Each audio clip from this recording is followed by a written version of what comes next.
Hey guys, welcome back to the channel. This is story about what if Naruto uses Harem in Highschool DxD Part 1. Before I start, please do support for more amazing content and comments for Part 2. Do consider to subscribe my channel and share my video to your friends and check out the description as well. Let's start the video. Naruto pulled out his orange bento box and sat down underneath one of his favorite trees on the Ko Academy grounds. He then unveiled his pair of chopsticks and began to dig into the lunch he'd made that same morning. The spring breeze blew over the young blonde teen gently while the bright green tree leaves above him rustled in the wind as he thought, it really is peaceful here. Nowhere near as hectic as it was back in Konoha. Indeed it is, Naruto, Kurama responded to his thoughts. It's also exceptionally boring. The teenaged young man finished for him. And I'd have to agree you on that, Kurama. Yo! A voice the whiskered teen recognized called to him. The blonde turned his head towards the person and watched as a spiky-haired boy with his hair a dark brown ran over towards the sitting Naruto. Naruto! What is it, Issei? He asked while Issei made his way over to the tree everyone at Ko knew was Naruto's and Naruto's alone. The few who challenged the former shinobi for that spot found out very quickly that, even without the ability to use chakra anymore, the whiskered blonde was very territorial. Just want to reiterate that I still blame you for that, you damn fox. Oh, shut up and pay attention to your friend, Kurama responded with annoyance. The ember-eyed 16-year-old clambered into the shade and let out a few gasps for air as he took a seat right next to Naruto. Go right ahead, the blonde began while offering a bite of an egg roll to Issei. You didn't have anything for breakfast, I take it? Issei shook his head as he took the egg roll, tossed it in his mouth, and devoured it greedily. He then answered the blonde, No. Mom and Dad have been on vacation the past few days. They should make it back tonight though. I see, Naruto responded carefully as he bit down on another bite of food. Naruto, his inner fox piped in from inside his head. Can you feel that? I can, he told the Biju. Oh, I almost forgot, the brown-haired boy exclaimed. He then turned and looked directly at Naruto as he asked, Do you remember Yumi-chan? The blue-eyed young man blew out a frustrated breath before reminding the other boy, I was out sick the past few days, remember? I should have followed that girl better, he told himself darkly while preventing his facial features from showing any indication of his internal strife.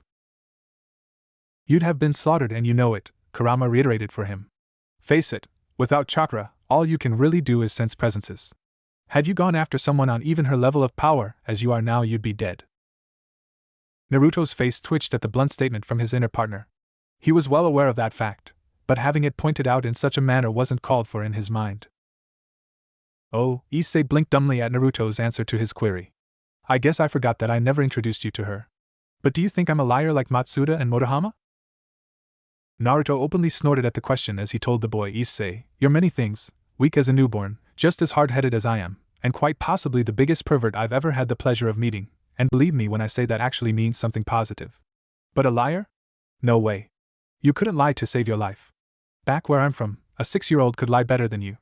So if you say you had a girlfriend while I was out sick, even though I'll be skeptical, I do believe you, Issei. You're the only person I asked who believes me.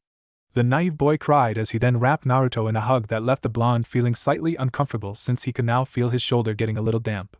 You're a wonderful friend, Naruto, Issei insisted after peeling himself off of the blonde. I'm just someone who knows a liar when he sees one, Issei, the whiskered boy repeated, and you're not a liar. Now can I eat the rest of my lunch in peace? I'd also like to finish that homework first period gave us since I have the time.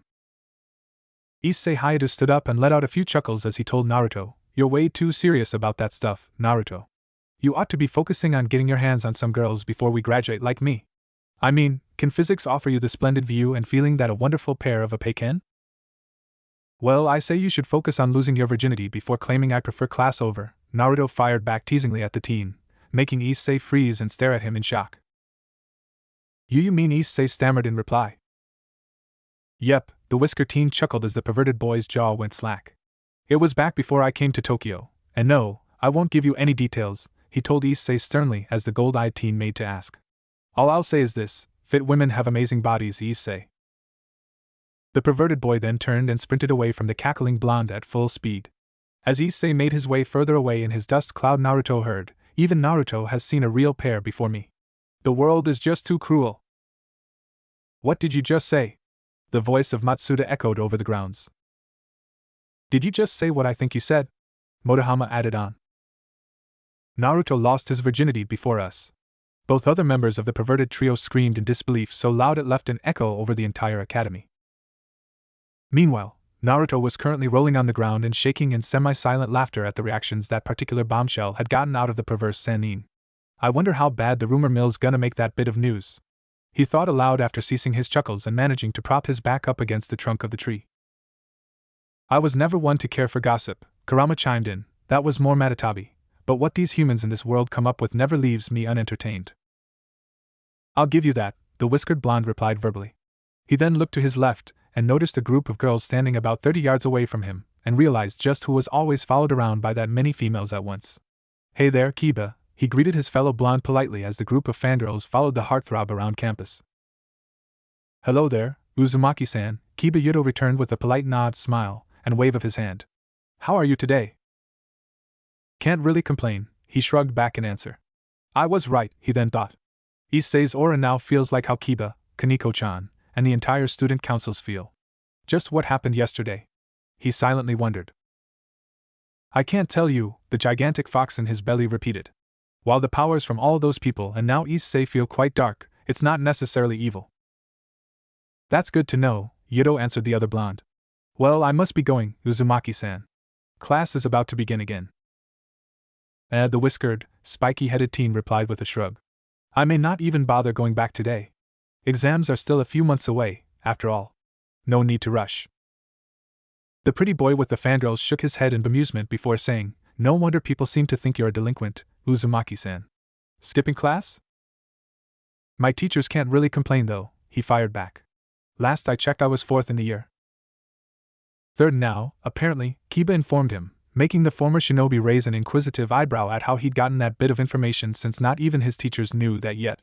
The only ones who had access to that information were the student council and the top staff of the school, and him, since no lock could hold him out. Well, that's fantastic, he drawled out sarcastically as he stood up and dusted off his pants. Naruto collected his bento before sticking his hands behind his head, turning, and beginning to walk away from Kiba and his little following. I guess I'll see you around, he finished with a dismissive wave of his hand before continuing on until he simply walked out the cove front gate.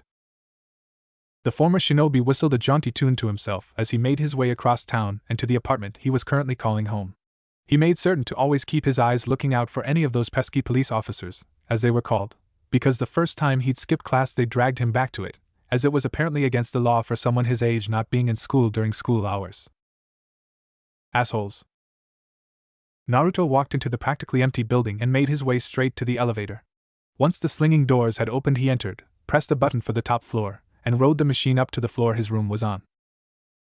As soon as the doors opened up once the elevator reached the 9th floor, Naruto exited the elevator. He then began to make his way through the basically deserted, but eerily clean, hallway until he reached the apartment his scholarship gave him, room 917. After pulling out his keys and unlocking the only occupied room in the entire complex, Naruto entered his domain. Immediately upon stepping through the doorway, he jumped back into the hall to avoid the falling bucket of water he'd left as a trap and caught it before the contents could spill out and make a mess. Still got it, he grinned to himself as he set the aluminum pail just inside the door and next to his umbrella stand. The young teen's blue eyes darted around the room at speeds that would have made a hawk jealous in an effort to determine if there had been any intruders in his time away. Ever since his apartment had been broken into 3 months ago, he always left things in a random order when he went to school every morning in order to prevent a pattern from being noticed. Noticing nothing out of place, he heaved a sigh before closing the door behind him, knowing there was no need to lock the door in a seemingly abandoned building while he was there. The high school shinobi then walked across his large living room and threw his backpack on the blue sofa as he made his way into the standard-sized kitchen. His eyes scanned over to the lone window and stopped as he stared at it in shock. Well, they fixed that quick, he noted aloud. Isn't that the window you broke this morning to test this building's owner's response time? Kurama queried. Yep, he answered the fox. I shattered that thing pretty good too. So that means our hunch was correct. It does, he nodded in agreement. It looks like I'm not just paranoid, Kurama. This apartment is being watched. I'm telling you it's true, Issei insisted once more. Naruto returned with a roll of his eyes, though he was inwardly filing all the provided information away. And that fountain's made of gold, he stated sarcastically while pointing at the park's water spout. I swear it upon the greatness of Apei that I'm telling the truth, Naruto. the brown-haired boy declared while they walked through the park together. I really do see better in the dark, and I really can hear things from far away. Prove it. Fine, Issei huffed in agreement. He then pointed towards a tree about 100 yards to the two friends left and told the blonde, I can hear a bird in that tree's branches, and now that I'm focused on it, I can see that it's a swallow. Yeah, right. Naruto started before his sharp eyes caught movement from the aforementioned tree and witnessed a red swallow fly out of its highest branches with a small chirp. Huh. I guess you're really not pulling my leg, Issei. So we know his sight and hearing have each been amplified at least tenfold now, Kurama summarized for Naruto. And the only major difference is the new aura around him, Naruto continued. Then the source of the energy change is most likely the cause of his senses becoming so acute. It's like he's using chakra to enhance his senses. It looks like things are getting a little less boring around here, Naruto? Before Naruto could even reply to his inner friend, a brief sense of vertigo washed over him that nearly made him fall over. The vertigo was accompanied by a small flash of nausea that he had to force down by using his ironclad willpower. Whoa, Issei realized once he looked back at his friend. The brunette propped one of his hands on the bend over Naruto's chest with his other on the blonde's back. You okay, Naruto? Why yeah, he replied with a small grimace. The former shinobi managed to right himself after a few deep breaths and stood back up. He smiled at his friend gratefully as he expressed his thanks, Issei. I'll be fine. Must have been something I ate. You really need to, Issei began to scold, but Naruto's eyes went wide as his finely tuned senses picked up something he hadn't felt since coming to this world, killing intent. Issei, down! Naruto screamed as he pushed his confused friend down onto the ground just before two flashes of light went over their heads like a pair of projectile weapons. The two teenage boys rolled on the ground together for a moment until Naruto managed to separate himself from the now frozen Issei and rolled himself into a crouch facing the direction the projectiles just came from. The shinobi glared heatedly at the man he decided was the perpetrator of that last attack on Issei's person. The potential enemy was a middle-aged gentleman-looking man who stood at a slightly above average height. This man's attire consisted of a pale violet trench coat over a white dress shirt with a matching ascot, black pants and shoes, and a dark fedora sitting atop his head. I don't know who you are, but you're not who I'm after, human, the man addressed the battle-hardened warrior. I'm after that stray devil over there. Stray devil? Naruto briefly wondered before filing his words away to think on at a later moment. He's obviously after Issei, but why? Think on that later, Kurama reminded him. This man feels similar to that Yuma girl, Naruto. You're right, Kurama, the whiskered blonde realized. Who are you? He demanded of the other man. The man's beady dark blue eyes narrowed at Naruto as he answered, Nothing here concerns you, human. How you're still conscious and standing while my barrier is up is a mystery, but don't presume to meddle in affairs that don't concern you. The hell they don't. The Jinchuriki shouted angrily. You just tried to turn my friend into Issei Kabab. And nobody hurts my friends, he finished in a feral growl. The enemy let out a few chuckles in amusement, while shaking his head a few times. A human who thinks he's on par with a fallen angel? Laughable! The trenchcoat-wearing man exclaimed with a hearty bellow. Fallen angel? The blonde thought on his words. Enough stalling, the fallen angel stated after calming his laughter. Last chance, human? Leave that stray devil to me and forget you ever saw me, or else you will end up sharing his fate. Naruto's cerulean orbs narrowed and he slid his feet into a battle-ready stance that he'd learned from the toads as he replied stonily, You want him, you gotta go through me.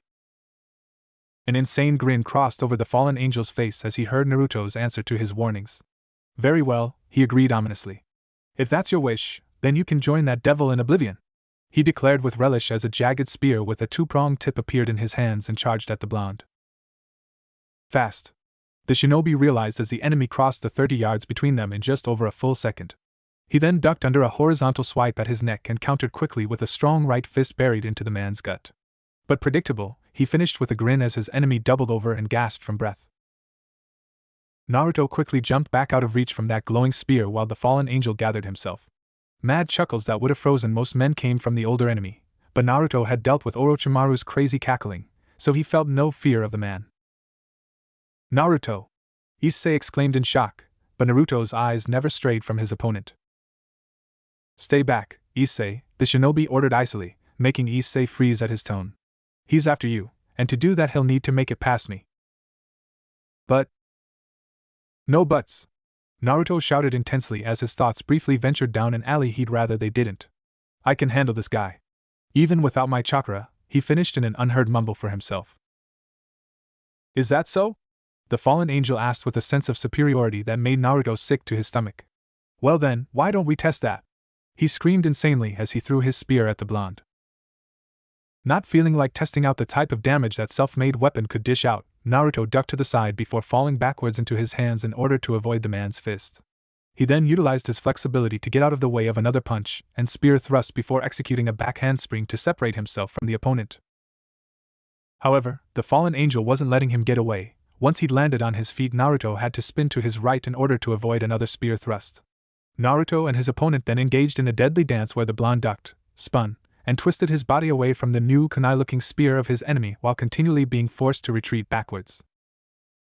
The Jinchuriki jumped back once more to avoid a particularly long swipe at his midsection and felt his back slam into something rough and much larger than him. Realizing that he'd been forced into backing against a tree, Naruto's eyes widened for an instant and the fallen angel smirked before thrusting his spear at the blonde's head. The side of his mouth twitched before Naruto avoided the attack by simply leaning his head to the right, and the first 6 inches of the spear's blade dug into the tree trunk behind him. The shinobi countered by hitting his foe with a faster-than-sight right cross that made the fallen angel stumble backwards, but he managed to keep a grip on his weapon. Naruto then reached up and grabbed the spear's shaft with his left hand tightly, used that handhold to vault himself off of the ground, and delivered a devastating right kick directly to the side of the man's face, making him leave the ground from the force used and sprawl out on the ground.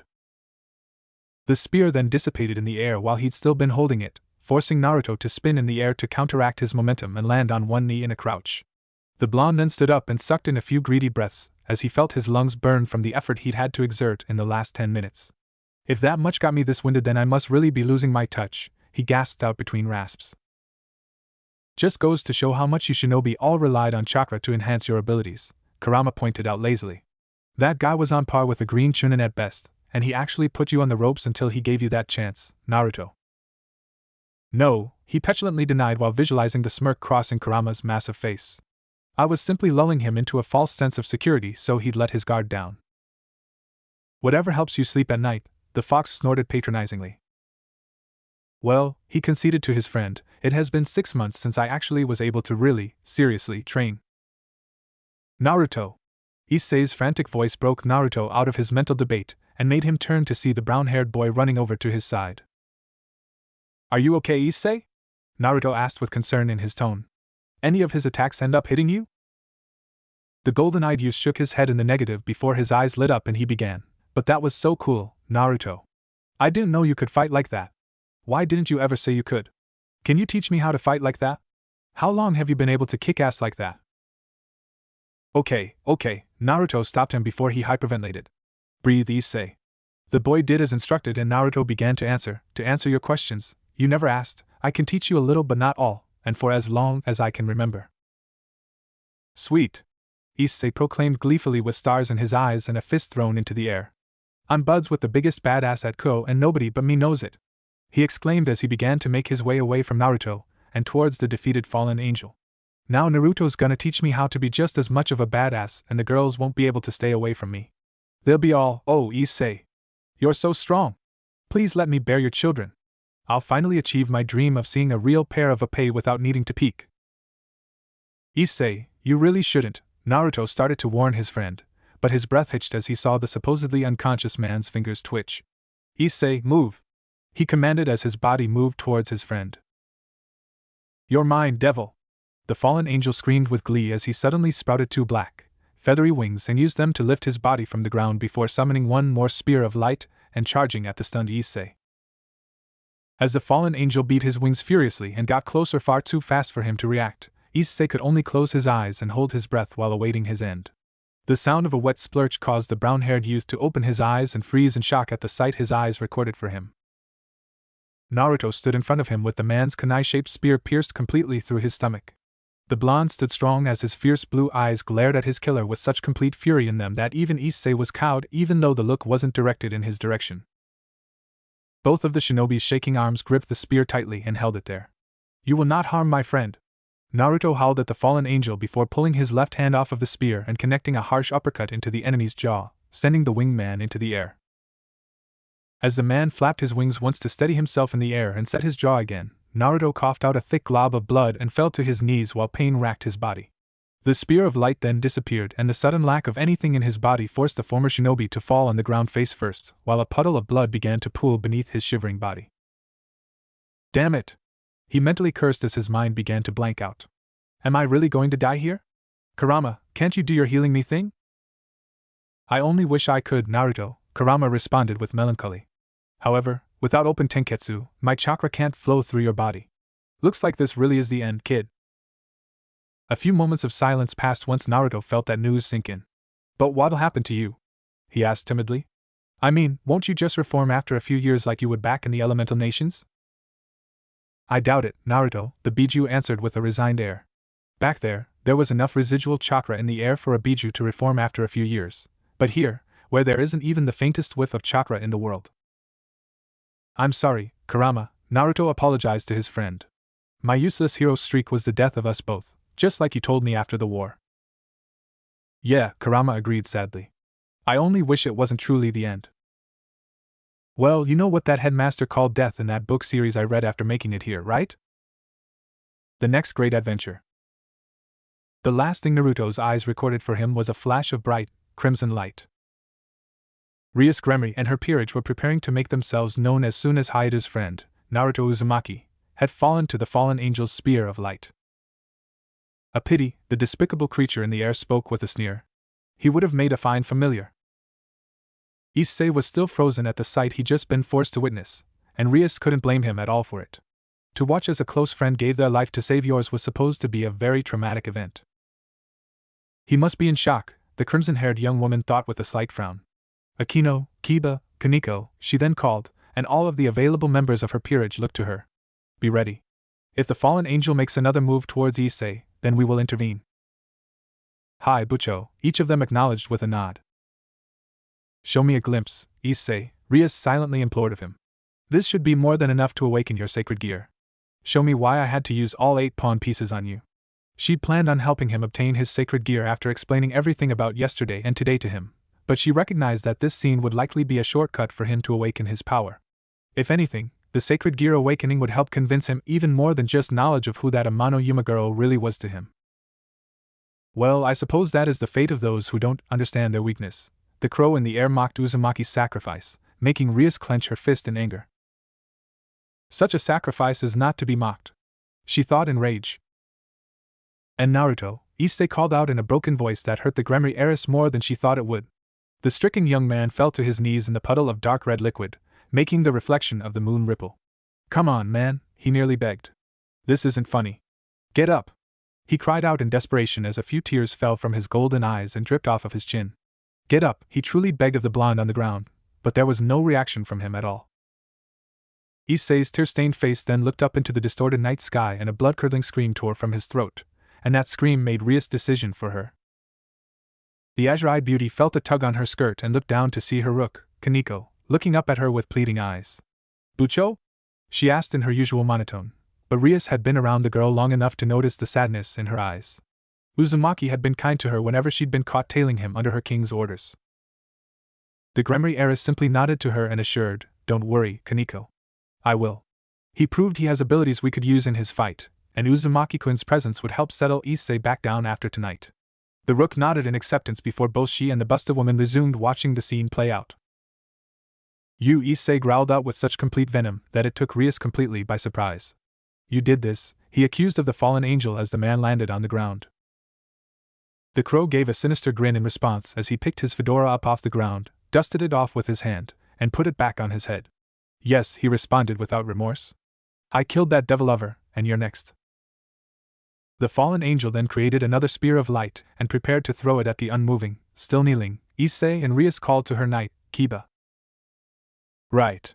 He acknowledged the order as he summoned one of his blades through using his own sacred gear, Sword Birth, and prepared to intervene should Issei be unable to protect himself. Without needing to be told, Akino summoned a few bolts of her lightning in her hand as she let out her customary, era.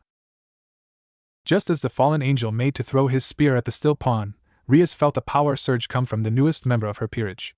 She let out a sigh in relief before growing a small smile as the power from the brown-haired boy's sacred gear caused the thrown spear of light to veer off course for his heart, and instead just barely sliced into his right arm. Before Rias even needed to order and the crow could even react to what had just happened, Akino, Kiba, and Kaneko were on the move. Akino served her role as queen well as she shot off a warning shot of her lightning at the man, which caused him to jump back to avoid it, only to feel the cold steel of one of Kiba's blades touching the center of his back before he could even move again. Kaneko, knowing well what her role as rook was, jumped in front of Issei and took a defensive stance while Rias slowly walked out from the shadows and stared at the fallen angel with an unreadable look on her face. "Don't make another move, fallen angel-san," Rias spoke first with authority. "Kaneko-chan, Yuto, Akino-senpai, and Rias-senpai?" Issei realized with his eyes wide in shock. "What are you?" He was cut off as his eyes rolled back into his head and he fell over. Kaneko caught him and gently laid the unconscious boy on the ground as flashes of red disappeared from his left arm. A small grin made its way onto the heiress' face as she thought, "So I was right, but the trauma from what he's just experienced was simply too much for his mind to take in all at once. He'll need to be healed tonight." "I see," the winged man realized after shaking himself from his shocked stupor at seeing the group appear almost instantaneously. "That hair of yours. You're from the Gremory family, aren't you?" "I am Rias Gremory," she stated for him, "and if I were you I wouldn't make any sudden movements, fallen angel-san." "I admit I had no idea that this was the Gremory heiress jurisdiction," the man revealed while keeping his hands open and out to the side. "I'm guessing that the devil over there is one of yours." "Indeed he is," Rias told him, "and I will show no mercy towards you if you should come after him again." "Well, it seems I must apologize for thinking he was a stray," the fallen angel spoke with hardly any regret present in his voice at all. "However, I would recommend you keep a tighter leash on your servant's collar, or else someone like me might just spot him and decide to go on a little devil hunt." "I appreciate the helpful advice," she returned with just as much false politeness as her verbal sparring partner. "But allow me to issue you a warning as well. Should you or your ilk ever attempt something like this, it will be the last mistake you ever make," she promised with a look that could have cut glass from its sharpness. "The same to you, Gremory," he returned before slowly walking away from Kiba's blade, using his wings to fly off and disappear into the night while dispelling his minimal barrier. "My name is Donasek," he warned them all. "Pray we never meet again, devils." Rias paid no heed to the warning of such a mediocre crow and instead turned towards her rook and called, "Kaneko, how is Issei?" "Out cold," the white-haired girl responded. "Scratch is the only visible wound." "But Uzumaki-kun's death would hurt him more than any weapon of light could," Kiba spoke in. "Aside from Motohama-kun and Matsuda-kun, Uzumaki-kun is Issei-kun's closest friend." "Indeed," the crimson-haired girl agreed. She then turned to her queen and asked of her, "Akino, is Uzumaki-kun truly deceased?" "Not yet," the dark-haired beauty answered, "but he will be very soon if he isn't healed immediately. Luckily, he wasn't a devil when he got stabbed, or else he'd already be gone." "Will you save Uzumaki-senpai?" Kaneko asked as the Gremory heiress walked over and joined her queen in standing over the nearly deceased form of Naruto Uzumaki. "I will," she told them all, much to all of their relief. Kaneko even let out the breath she'd been holding. "However, I want you, Akino, to take Issei home and heal him overnight. When he wakes up, I want you to explain to him how he's now a devil and is a member of my peerage, just like you. I leave it up to you how you explain it, but don't physically scar my newest servant." Akino let out a few of her prim giggles. "So mental scarring is okay, Bucho?" "Like I said, I leave it up to you. Just don't turn him gay, though." "I don't think that's physically possible, Bucho," Kiba intoned nervously. "Hentai," the smallest of them all agreed. The raven-haired beauty continued to giggle as she collected Issei in her arms and extended both of her devil wings. "Come along, Issei-kun. Akino-senpai has lots of instructing to do." She then flew off while Rias felt a small shiver travel down her back as she suddenly got a bad feeling that decision wasn't going to go over well. She quickly shook herself of those thoughts, however, as there were more important things to do at the moment. The Gremory heiress then kneeled down and looked at the face of the blonde second year. "I've always wondered if those were just tattoos," she thought before reaching one of her hands down and tracing one of the whisker-like markings on his cheeks. "Well, I'll be," she thought in awe, "they're not tattoos." For the past 4 months she'd kept tabs on the boy who'd been personally sponsored by her elder brother at Ko Academy. Surzex nor Grafia had been forthcoming with answers as to why Naruto had gained the Mao's attention, and the lack of answers had only intrigued her even more. Rias had asked Kiba to try and get close to Naruto when the new term had begun, but the unknown blonde had wisely decided to keep the knight at a distance, and instead decided to befriend Issei. Kiba had revealed that Naruto had the walk and situational awareness of a warrior who'd seen around as much battle as his own sensei, and that was truly saying something if it was true. The only real information that Rias had been able to gather about the enigmatic blonde was only what it seemed he was willing to allow her to see, which frustrated her to no end. He was not only smart when it comes to his classes, but he was truly intelligent and ingenious in his methodology whenever he detected and decided to lose the tale she'd placed on him 2 months back. While Rias' bat familiar wasn't as intelligent as, say, a sprite dragon, her familiar was not unintelligent herself. For a single human without even the smallest hint of either innate magic or even a sacred gear to not only realize he was being followed by an invisible bat but also to lose them at will was a feat Rias couldn't even believe with her own eyes. Shaking her head of those musings, Rias pulled out her Devil's Devious Network, or DDN, device and pointed it at the bleeding blonde teen. Since she'd gotten no feelings at all from him when she'd extended her aura to examine him to see just what the cost would be for him, she was forced to do things the old-fashioned way.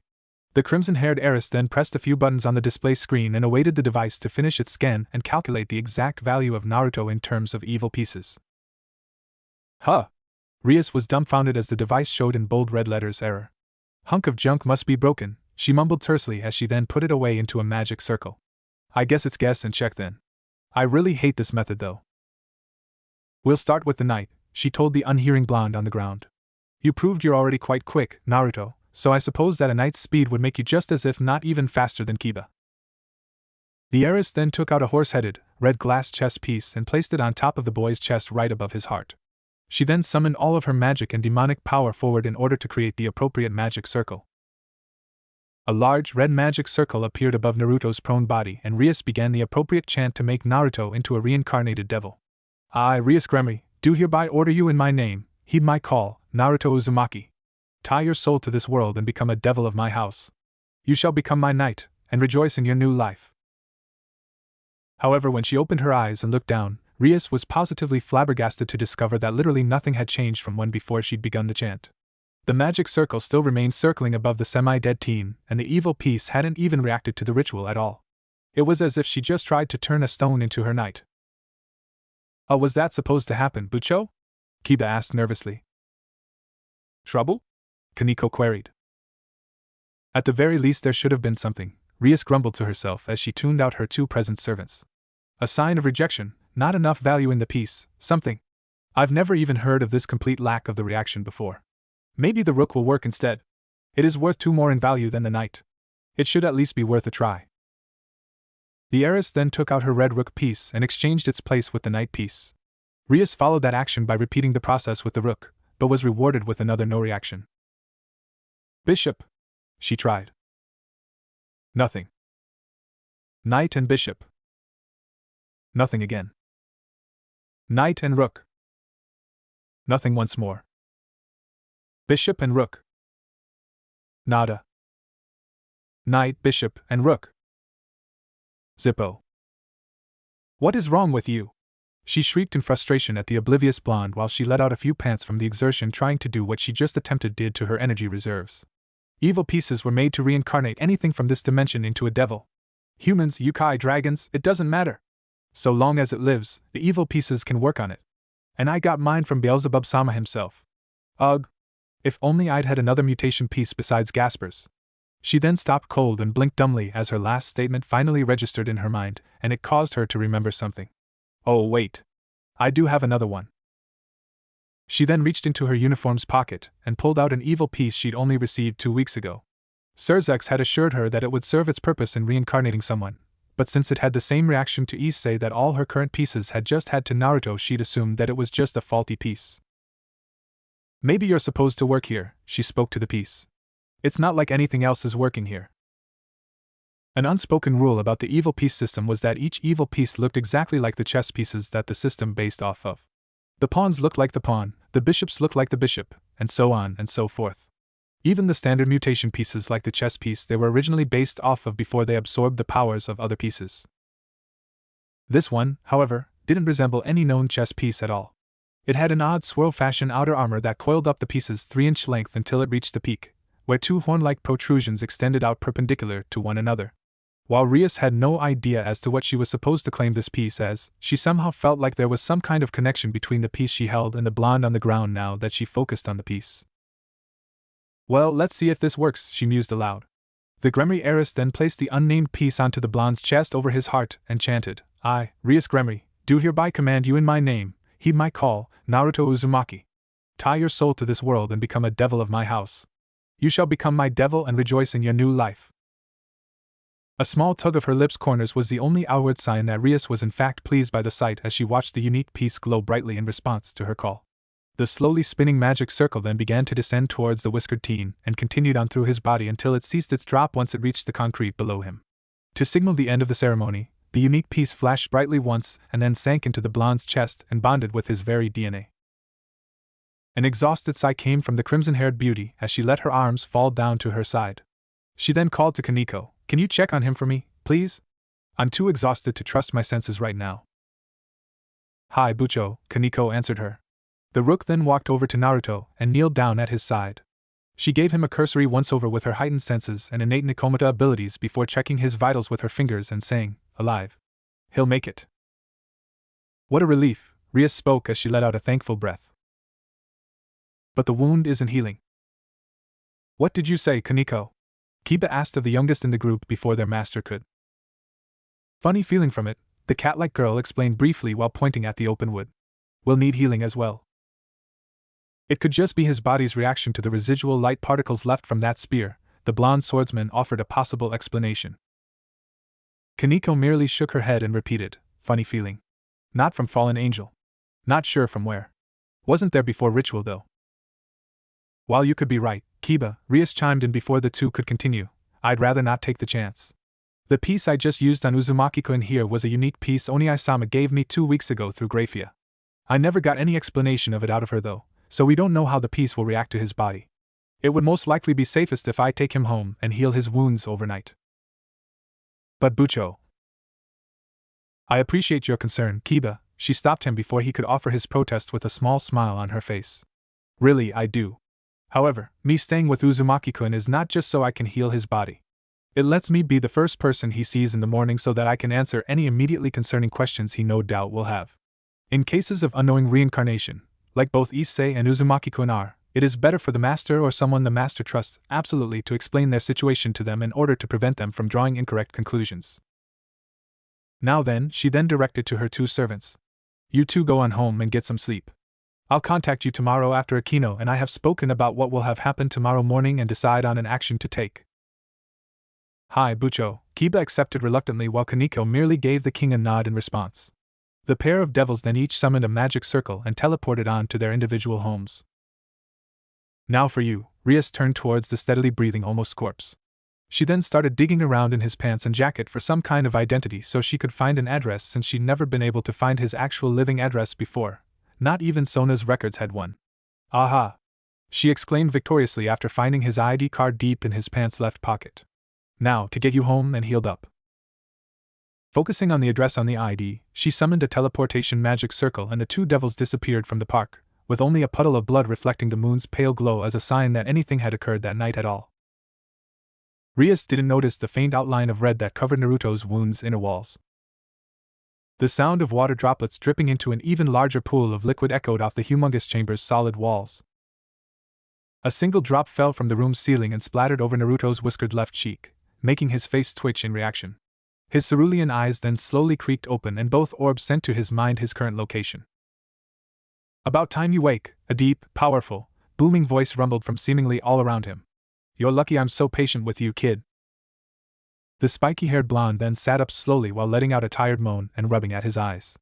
"Kurama?" he asked into the darkness. "That you, buddy?" "It is I," Kurama's voice echoed in answer. "Then I guess I'm in my mindscape again," he mused as he made his way to his sandaled feet. "How long has it been since I've been here?" he asked nobody while looking at his surroundings with a critical eye. "Really need to fix this place up." "It is your mind, Naruto," the mountainous fox reminded him. "This is a physical representation of how your mind is, and it is adequately a sewer." "Doesn't mean I don't want to try," the whiskered teen replied with his traditional toothy grin. "But what am I here for?" he queried as he turned towards the unlocked and open seal and began to trudge through the ankle-deep water towards his friend. "I mean, not that it isn't great to see you and all, Kurama, but you told me you didn't want to risk it with my chakra system closed off." "You died," Kurama stated flatly with a lazy flick of one of his tree-sized tails, causing Naruto to freeze stiff at this information. "Or rather, it would be more precise to say you nearly met the Shinigami, but were instead recreated." The former shinobi took down an audible gulp before asking hesitantly, So it really wasn't a dream then? I really did. Yes, his friend's booming voice confirmed before he opened one of his blood-red irises and let out a monstrous yawn. You really did do battle with a man that had a crow's wings, and he did defeat you. Only because he played possum and went after a defenseless Issei, Naruto pointed out. Indeed, the fox conceded. However, that doesn't change the fact of what really occurred. Naruto, you were willing to give your life to save your friends, but tell me, did you ever stop to think about what that would mean for us? The Kyuubi roared in anger while his tails flailed about behind him. What do you mean? Kurama took in a calming breath before continuing in a much calmer tone, Naruto, we are not from this world. Which most likely means that there would be no afterlife for us. Naruto's tanned face paled while his friend kept on going. What I mean is this. Had you truly ended up dead, the two of us would have most likely just ceased to exist altogether. No seeing our friends and family. Just gone. Now, even though you have been unable to physically use chakra, yours and my chakra systems are still intertwined. That means, again, that your chakra system will give you both my vitality and constitution, which would make you practically immune to the aging effects all humans have to deal with eventually. Ever since we regained and combined both halves of my spirit and chakra from that pestering Shinigami, my chakra's potency has skyrocketed, which has made you on par with Gigi when you go all out. Toad Senjutsu plus me and your skills. So tell me why in all the hells did you take that spear to the gut? The kitsune roared so loud that the secret chamber shook from its strength. I wasn't gonna let Issei die when I could have saved him, Naruto answered steadily, his face unflinching in front of the walking natural disaster. Your fiancé was right, Kurama reminded him with anger, making a brief flash of hurt cross the blonde's face at the memory of his old love. You truly are a dolt. There were observers to your battle with that fallen angel, Naruto. The cerulean-eyed boy blinked dumbly in shock as he lamely asked in response to that bit of news, huh? There were 4 others watching your idiotic actions, the fox informed him. All of them had a similar aura to your friends. I'm guessing that Crowman's term stray devil applies. 2 of them were familiar to me, that cat-like girl.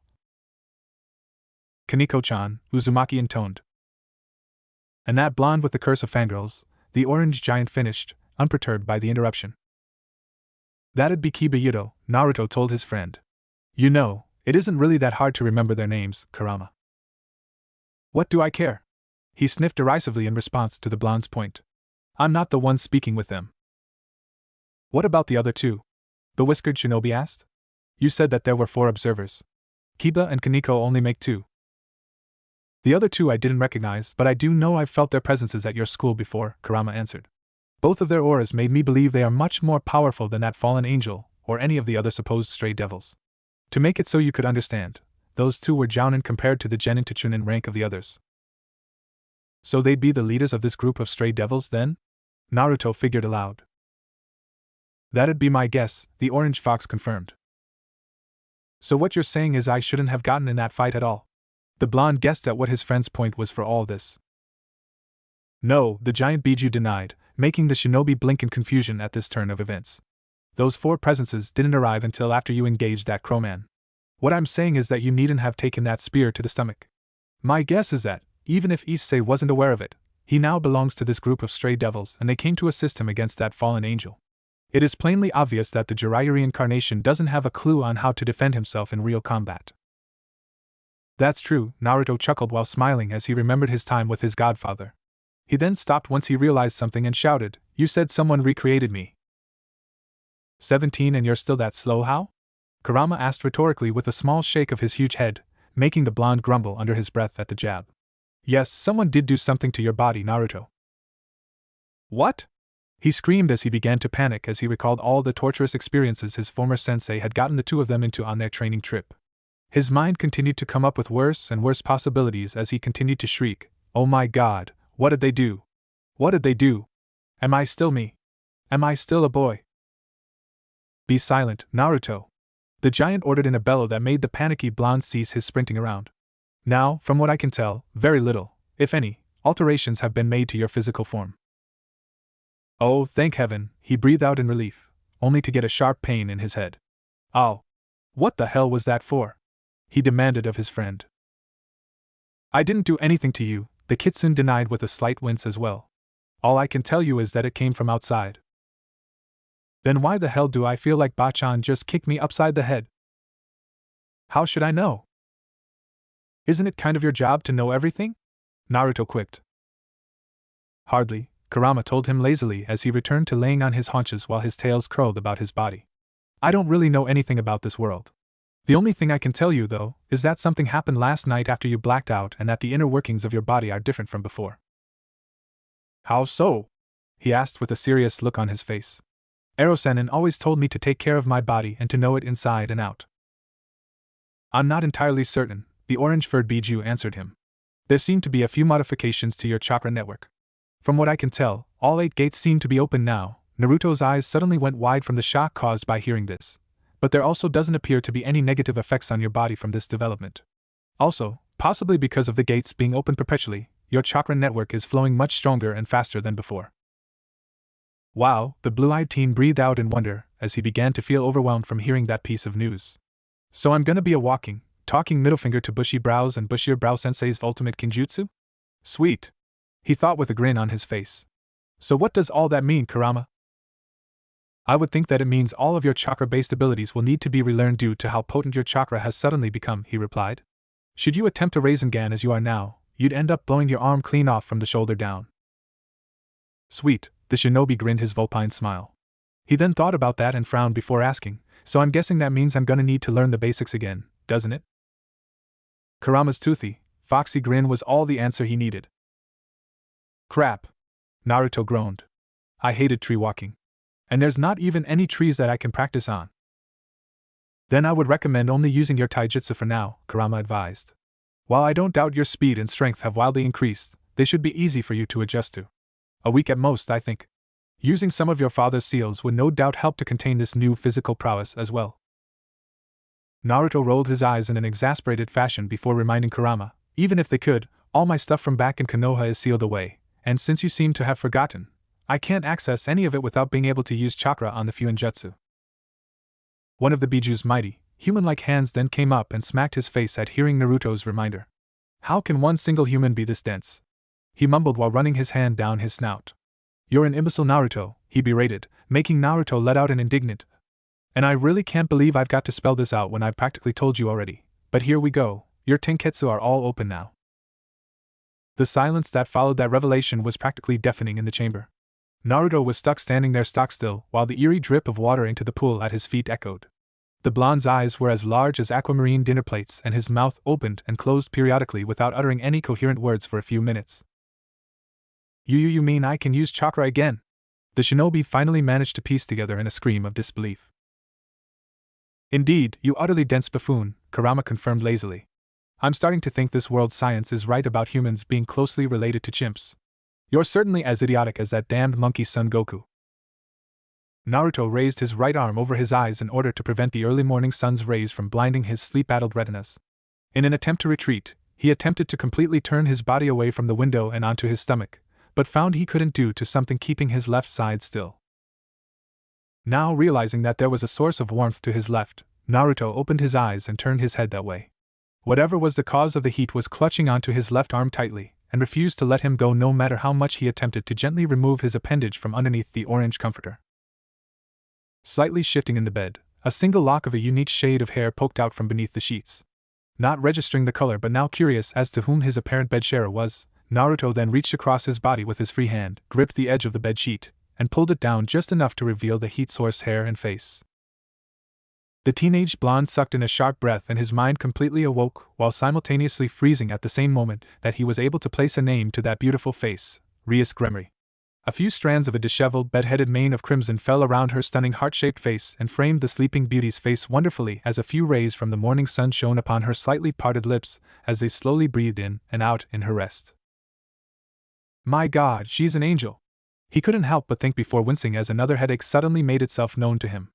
After being able to shake the pain off, the blonde then somehow managed to tear his gaze away from the sight of perfection on his left and stared directly upwards at the off-white ceiling of his bedroom above him. Kurama, he then called to his tenant, did the two of us?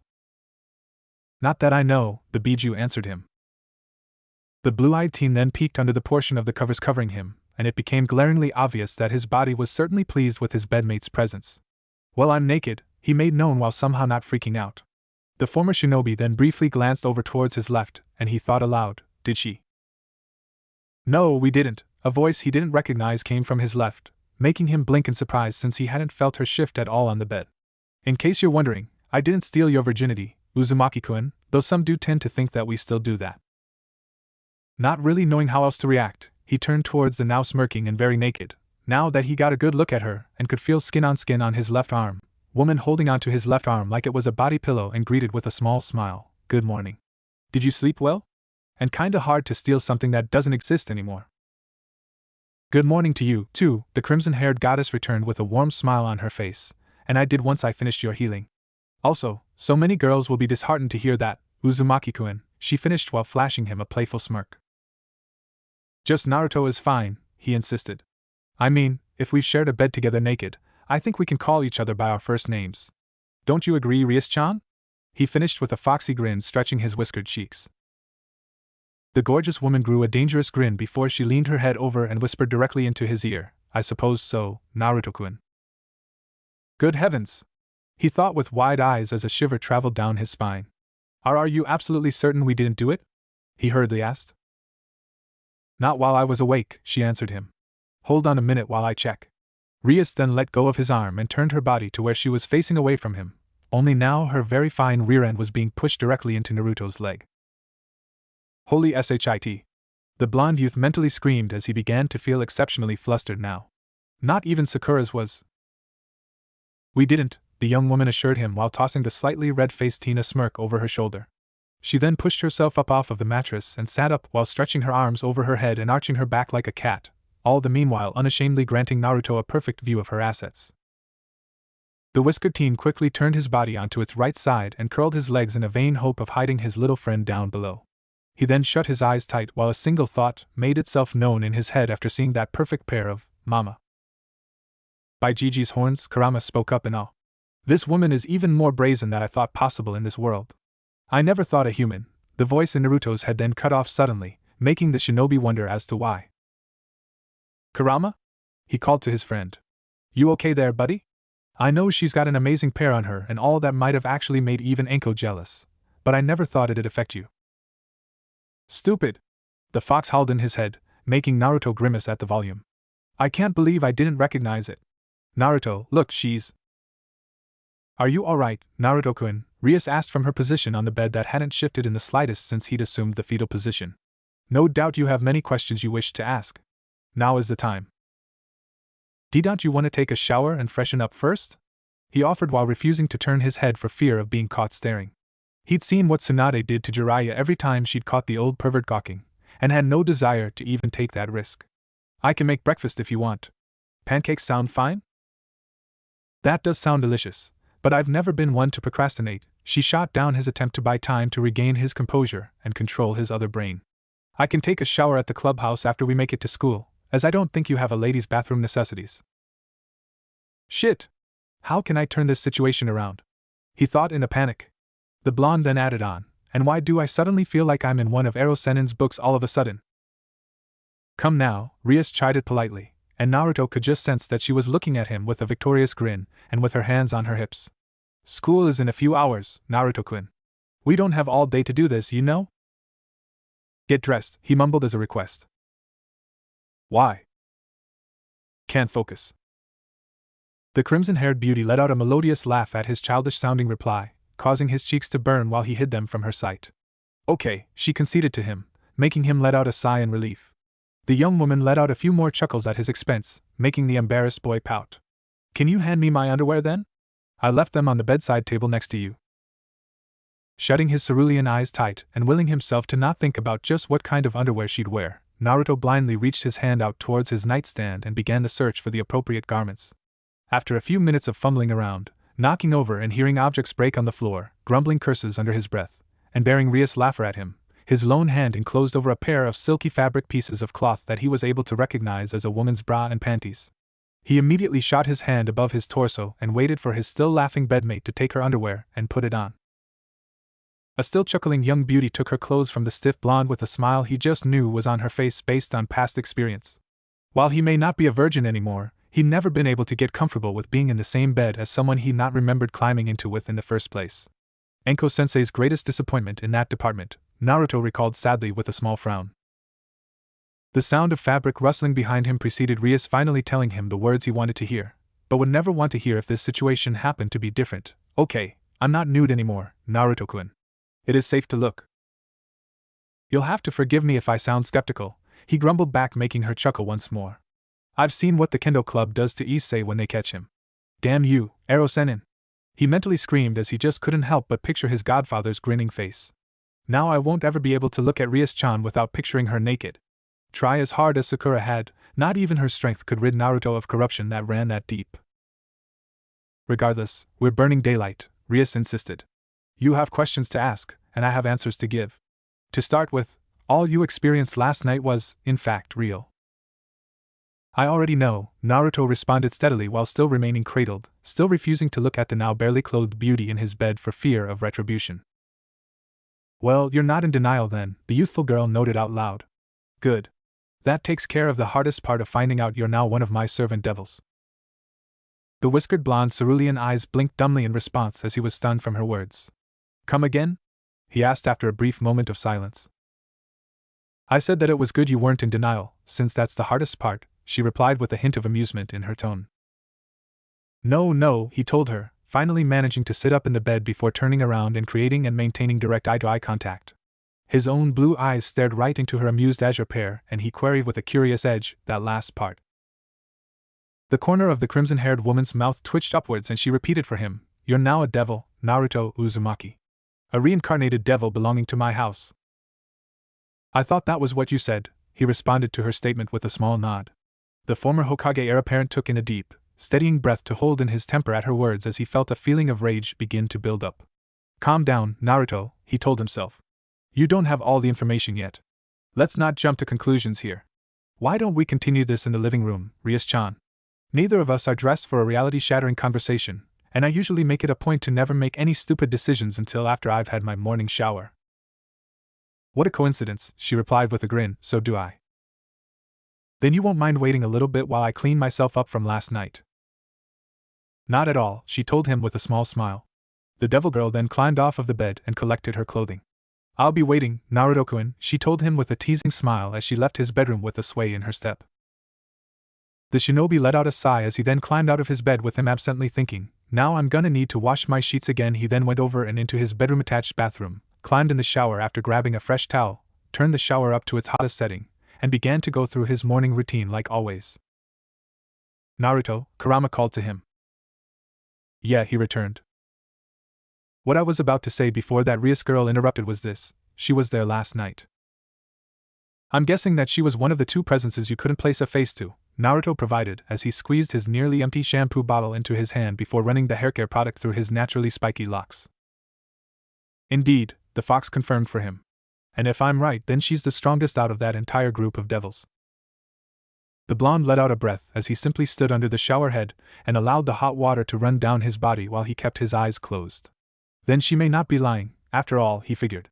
Most likely, Issei had a similar moment a few days ago on his date, and she saved him the same way she apparently did me.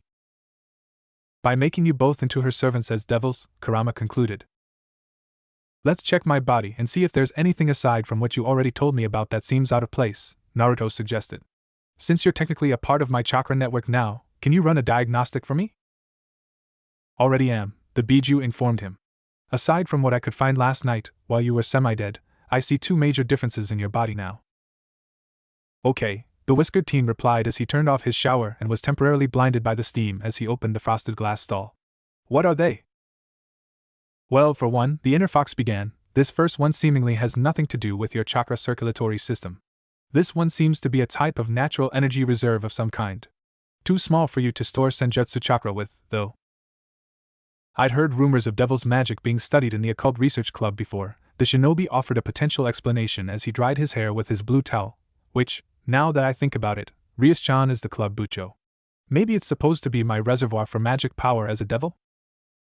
Probable, the Biju told him, and that explanation makes sense. This other bodily alteration I think you can see for yourself. The blond youth rose an inquisitive eyebrow at his reflection after running his hand down the fogged mirror, and he asked aloud, How? Try and focus your mind just below your back shoulder blades and you'll see. I think we'll both like this addition. Can't hurt, Naruto figured with a shrug. He then did as his friend had instructed, and the results of his action made his eyes shoot open in surprise. Holy shit. I've got wings! The odd teen focused his back muscles on attempting to flap his two jet black, bat-like wings once, and the following gust of wind caused numerous objects and effects to fall over and or spill in his bathroom. He then reached out one of his hands and ran it down the new appendage's length, noting that it felt rather leathery. Kurama? Yes? Did that manual and my instincts tell you how to get rid of these things? I mean, they're cool and all, but I think showing up at school with my wings out would probably freak quite a few people out. Naruto could picture his foxy friend rolling his eyes in response while the Biju told him, just do what you did to get them out, but in the reverse. That should do it. It did, the teenaged, newly reincarnated devil told his friend once he'd successfully hidden his wings once more. And you were right, flying does seem pretty cool, Kurama. Ha! The Biju exclaimed from within his head, suddenly sounding quite pleased for some reason. Take that, Chomei, you insignificant beetle, you. Now you're not the only one of us who can fly. A large sweat drop made its way down the back of Naruto's blonde head as he slid on his pair of clean, orange boxers and began to get dressed for the day while deciding against reminding Kurama that it was his body with the wings, not the Biju's. As he finished sliding on his school uniform and threw his blazer over his shoulder, a delicious-smelling aroma made its way into his room and wafted into his nose. There you are, Rias greeted him from her place behind the electric stove his apartment came furnished with once he exited his bedroom. She was now, thankfully, or not, depending on how you thought about it, completely dressed in her Co-Academy uniform. I hope you don't mind, but you were taking too long and your idea for pancakes was a good one. It's not a problem, he responded unsteadily, a little stunned to see this development. He then explained, I was just doing a lot of thinking while I was in the shower. Can't say I blame you, the crimson-haired lady agreed with a small hum. Want a few? She asked while gesturing towards the stack of 5 perfectly golden brown flapjacks. Sure, he uncertainly answered with a shaky nod. Well, this certainly isn't what I expected to see, he thought as the azure-eyed girl set a pair of pancakes on a plate for him. Not to be rude or anything, but didn't you just say in the bed that you were my supposed master? Not supposed, but I did say that, she confirmed with a nod as she set his plate, complete with a butter square and silverware, at one end of his 6-person, rectangular dining table. Rias then took her own seat at the opposite end of the table that his plate was set at before gesturing to his offered plate and imploring, sit. Eat. I promise I didn't poison it, and here's the proof. She then took a bit of one of her own pancakes with an amused smile on her face directed his way. That's not what has me confused, he murmured while taking his seat opposite his apparent, and confusing, master.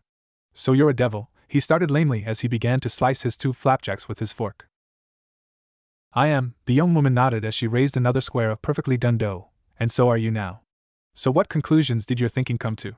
She probed politely before placing her occupied utensil into her delicate mouth. Naruto then started explaining to her about just what he and Kurama had concluded from everything they'd seen, discovered, and experienced. He was careful to leave out any mention of his inner tenant and his ability of chakra, but, judging from the appraising look his apparent master was giving him, she seemed both pleased and impressed at his deductions. And then I thought, hey, maybe I've got wings too. So I just focused a bit, and what do I know? Wings, Naruto finished as he shoved another square of pancake into his mouth. This is really good. For the most part, you are correct, Naruto-kun, Rias congratulated him before dabbing at her mouth with a napkin like a prim lady. Issei-kun died on his date with that Yuma, who was, indeed, a fallen angel in disguise. I must admit to being curious though, how were you unaffected by Yuma's spell for everyone to forget her? She's rather observant, Kurama commented. Yeah, she is, he agreed. I'm different than most people, Naruto offered. To be completely honest, I've never really dealt with legitimate magic before, so I'm not entirely certain how I was immune to her spell. Immune? She picked up his slip with a curious look on her face. Shit. I felt the spell be cast, but it didn't affect me. Why not? Not so fast, the blonde told her with a vulpine smirk stretching his face. I think that it's my turn to ask a few questions, Rias-chan. I suppose, the devil woman conceded with a small downturn of her lips. Ask away. She knows you're deliberately avoiding answering anything about your potential abilities, Naruto, the Biju commented to him. I doubt this topic is truly done. I do as well, he agreed silently. So you're mine and Issei's master, is that right? Her nod was all the answer he needed before asking her, so then why did I wake up with you in my bed naked, if we didn't do the deed? To heal you, of course, Rias answered immediately. Light particles from weapons of light, like that fallen angel's spear last night, are a devil's greatest weakness, and even a small slash can cause great harm if not treated. One of my other servants noticed that there was a funny feeling coming from your wound. Naturally, a few of us thought that it was leftover light particles in your bloodstream from when you'd been stabbed earlier. The best healing spell I know is one where I have to directly insert my devil's aura into you in order to sufficiently heal any and all wounds. And you were naked because? He prompted further explanation. The young woman's azure eyes rolled as she explained, the spell requires direct, skin-to-skin contact in order for it to work. I was admittedly tired after reincarnating you into a devil, so I wanted to finish healing you as fast as possible, which oddly didn't take nearly as long as I thought it would. The more skin contact, the more efficient the healing. So we were both in our birthday suits because you were healing me? He concluded with a skeptical eye sent her way. Yes, she told him with a direct stare. Naruto held the direct eye contact for a few moments before shrugging his shoulders and saying, works for me. Now, if you don't mind me asking, why didn't you intervene last night until after I'd gotten stabbed? Rias gave him a crooked smirk in response, like she'd been expecting him to ask her that, before telling him, why, I do believe it is time we begin making our way to school, Naruto-kun. We don't want to be late for first period, now do we? She's giving it right back to me, the shinobi realized quickly with a small frown tugging at his lips. Fine. I'll see how this thing goes for a little while before I decide if I want to stay on with her as her servant or leave and go on my own way. This world is pretty big, after all. Very well, he conceded verbally with a small inclination of the head. He then stood from his chair and finished, we wouldn't want to be late for school after all. Well, here we are. Naruto extended his arm to his master as the pair came within sight of Ko Academy. A delicate, crimson eyebrow rose at his action and Rias then asked him, and just what might that be for? Well, the blonde began to explain, the fact that I am about to be seen walking onto campus with one of the two great Wanisama of Ko Academy might be it. The rumor mill will, of course, go insane and blow this out of the water, so I say we act the part just this once, and really screw with the gossips. A few delighted chuckles escaped from the crimson-haired beauty's throat at hearing his latest idea for a prank.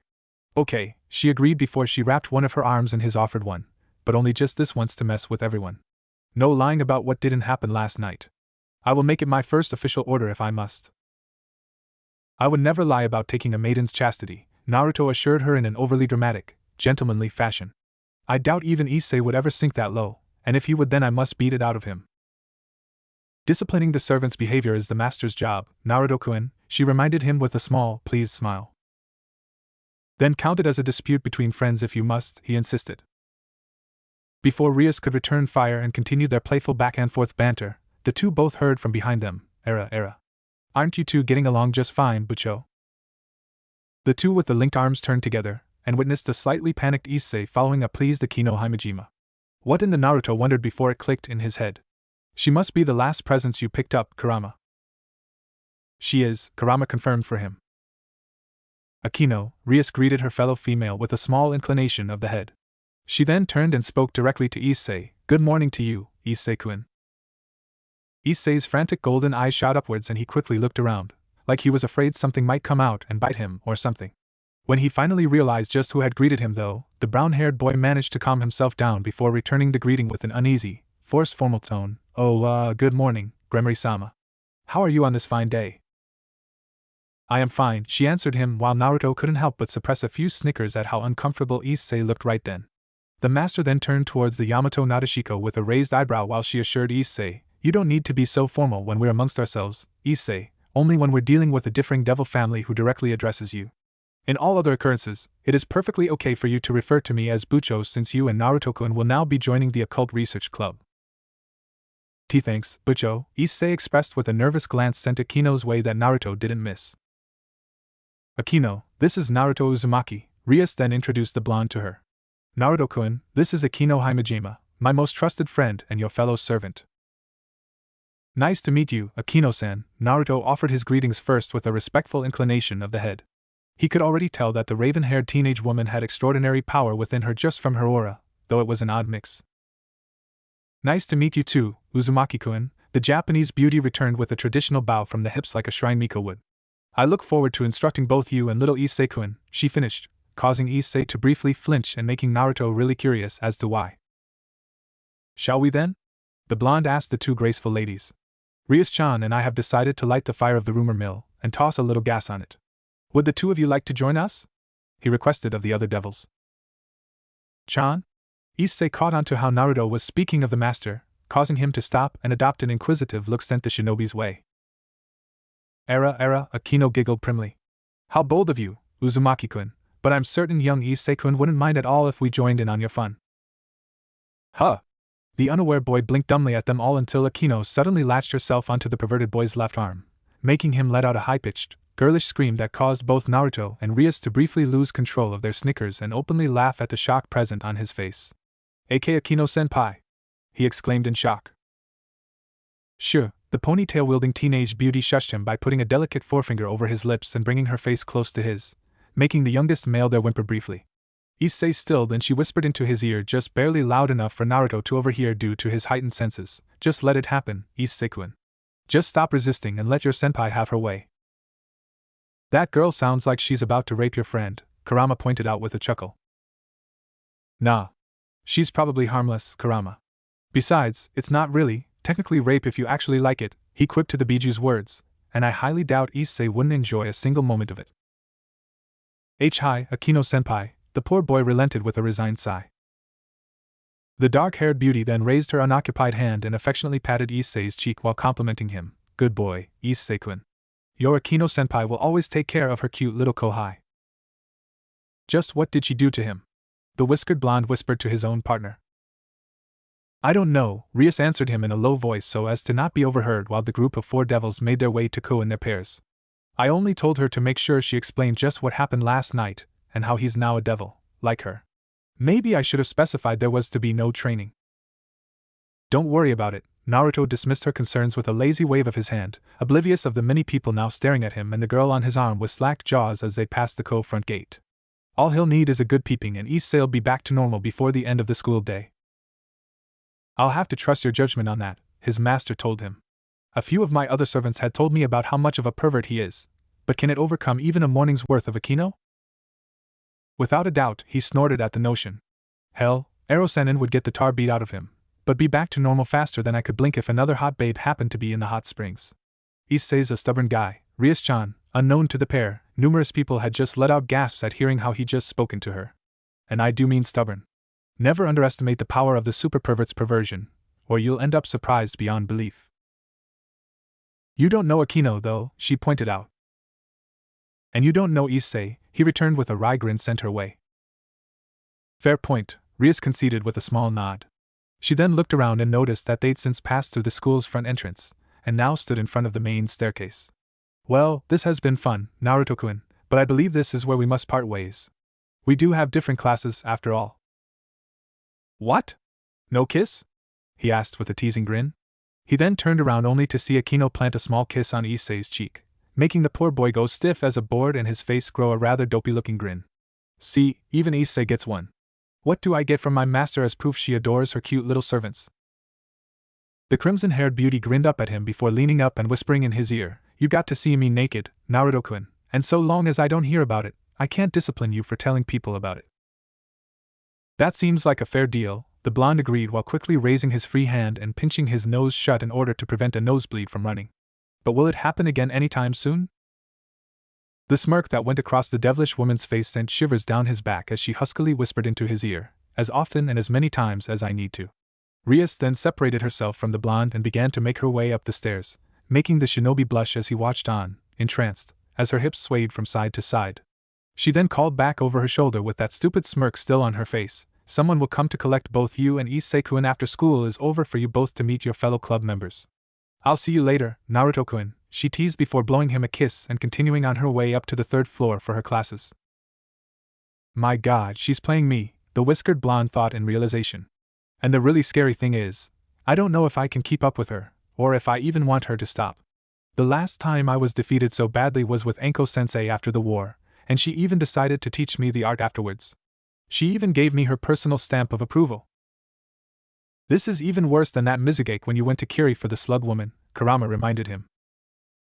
Yeah, at least there I had the age difference card to play to stop that before anything could happen, but Rias and I are practically the same age. Don't look to me for guidance, the fox cut in before anything could happen. You humans' mating rituals never made much sense to me even when your mother was my Jinchuriki. I'm a devil now, Naruto reminded him with a grin. Not really a human anymore. He then pulled out a number 2 pencil from his bag and tried twirling it in his fingers while beginning to make his way to his first class, only for it to shatter into 1,000 little shards of graphite, and with the instant he used any more than the absolute minimum force in his finger squeeze. Ouch, he grumbled out while shaking his steaming, healing hand. Issei, you shit. How could you? Now what's going on here? The blonde wondered to himself as he walked around a corner, only to find that both Matsuda and Motohama were ganging up on Issei while pounding their fists into his body. Jealousy? He asked his inner voice in order to check if his semi-empathetic ability had been restored as well. Not the only negative emotion present, but the major one, Kurama corrected him. Around 55% jealousy, 30% anger, and 15% pride. Pride? He mused in disbelief at the last one. Pride of the pervert? The Biju offered. Ero-sennin did say that existed. Naruto, look above you and 30 feet to your right, the fox suddenly instructed. Trusting his friend's judgment, Naruto followed the suggestion and did just so, and his sharp cerulean gaze came to rest on a group of 4 upper-class women, Rias, Akino, and 2 women who both wore glasses. Isn't that the student council president and vice president? I don't know, Kurama answered him, but they're both definitely devils like those other 2 up there. Not quite as powerful individually, but above the low jounin in equal strength judging from their auras. You're right, the blonde agreed while narrowing his eyes at the shorter of the glasses-wearing young women. Hadn't been able to pinpoint it, but the president is definitely the most powerful of the student council devils. I suppose that means that the student council is really just a front, and all the members are just her servants. That settles it. Now I'm certain the polls are rigged, and I'm voting against all incumbents next year. Kurama rolled his eyes at Naruto's words before saying, not what I care about right now, nor ever really will. Can you tell what the smallest of them is doing? She's looking at me, Naruto noticed. His eyes then narrowed and he witnessed the Kaicho doing the same to him. She's looking at me like she's trying to take me apart with her mind and find ways to deal with me. Damn it! I thought I was done with all these frickin' geniuses. I hope you're happy back there, Shikamaru, because I just found your damned opposite here. So, the crimson-haired devilwoman finished? Do either of you 2 have any questions about what I just explained? So, in short, Naruto summarized, me and Issei are now legit devils fighting in a war against 2 races with both enemies having the ability to wipe our existence off the map. One of those 2 factions is also a battle for control over the underworld. Yuma really existed and wasn't a figment of this idiot's imagination. Issei was killed because of this sacred gear thing. Everyone here is a devil and, aside from the 2 of us, has been for quite some time, and if we 2 noobs work at it we could one day get our very own lackeys to boss around. Anything I miss? Not that I can think about, Rias answered the whiskered blonde while Issei stared at him in disbelief at how simple he just made the last 2 hours worth of conversation seem. That's actually an acute summarization, Naruto-kun. Ah, shucks.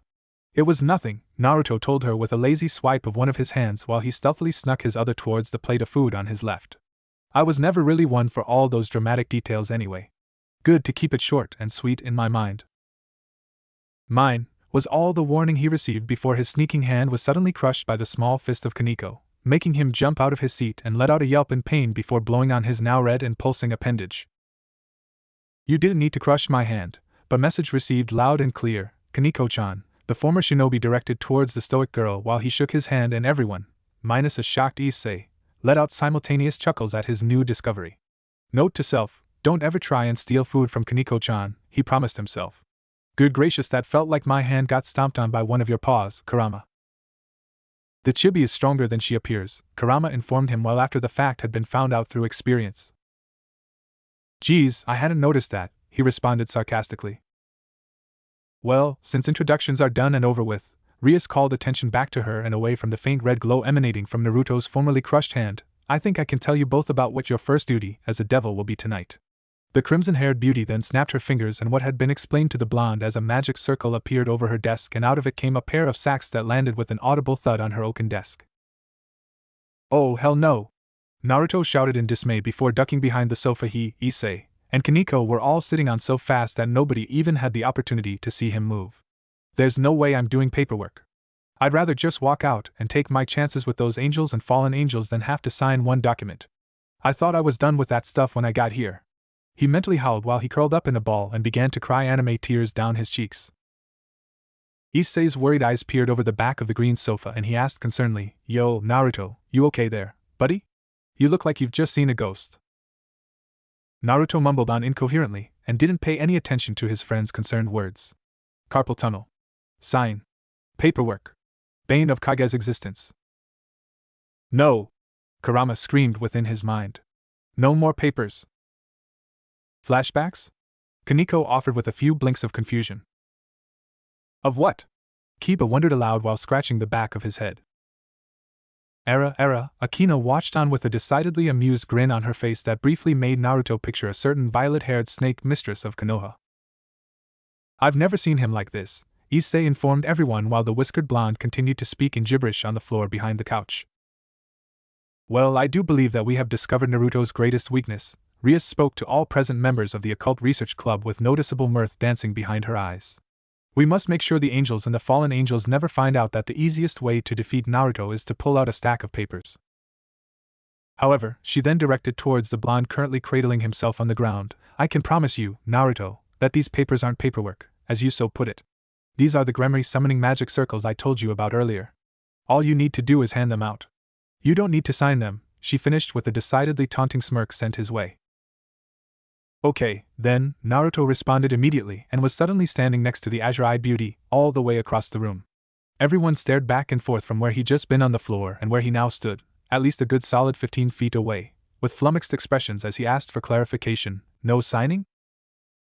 No signing and filing for you, Naruto-kun, Rias assured him with an amused smirk twitching at her cheeks. Oh, thank God, the shinobi breathed out in relief, only for another splitting headache to make itself known to him. Oh. What the hell? Where are all these headaches coming from? Probably because you gave God your gratitude, like how a follower of Christianity would, the woman next to him informed him with a matter-of-fact tone and look. Any action that might even be considered as a devil following the ways of God results in quite a bit of pain. Fucking hell, Naruto groaned while rubbing his temples and the stabbing pain began to gradually flee his cranium. So, Bucho, Issei's nervous voice then cut in, what were you saying about me having this sacred gear thingy? Ah, yes, she answered the boy's call. She turned her head towards the green sofa and repeated, as I said earlier, it was why you were targeted by the fallen angels in the first place, Issei, and last night I confirmed with my own eyes that you do possess a sacred gear. When did that happen? The blue-eyed Jinchuriki wondered aloud as he picked up a stack of leaflets, and his eyes gazed over the design of the magic circle inscribed on it. It looks kinda like Fuinjutsu, yet entirely different at the same time, he noted. After you were stabbed, Naruto-kun, Rias replied with a steady voice, causing the blonde in question to stop what he was doing and begin paying avid attention to what was about to be revealed. After that occurred, Issei was thrown into a state of emotional turmoil that caused his innate power to awaken for the first time last night.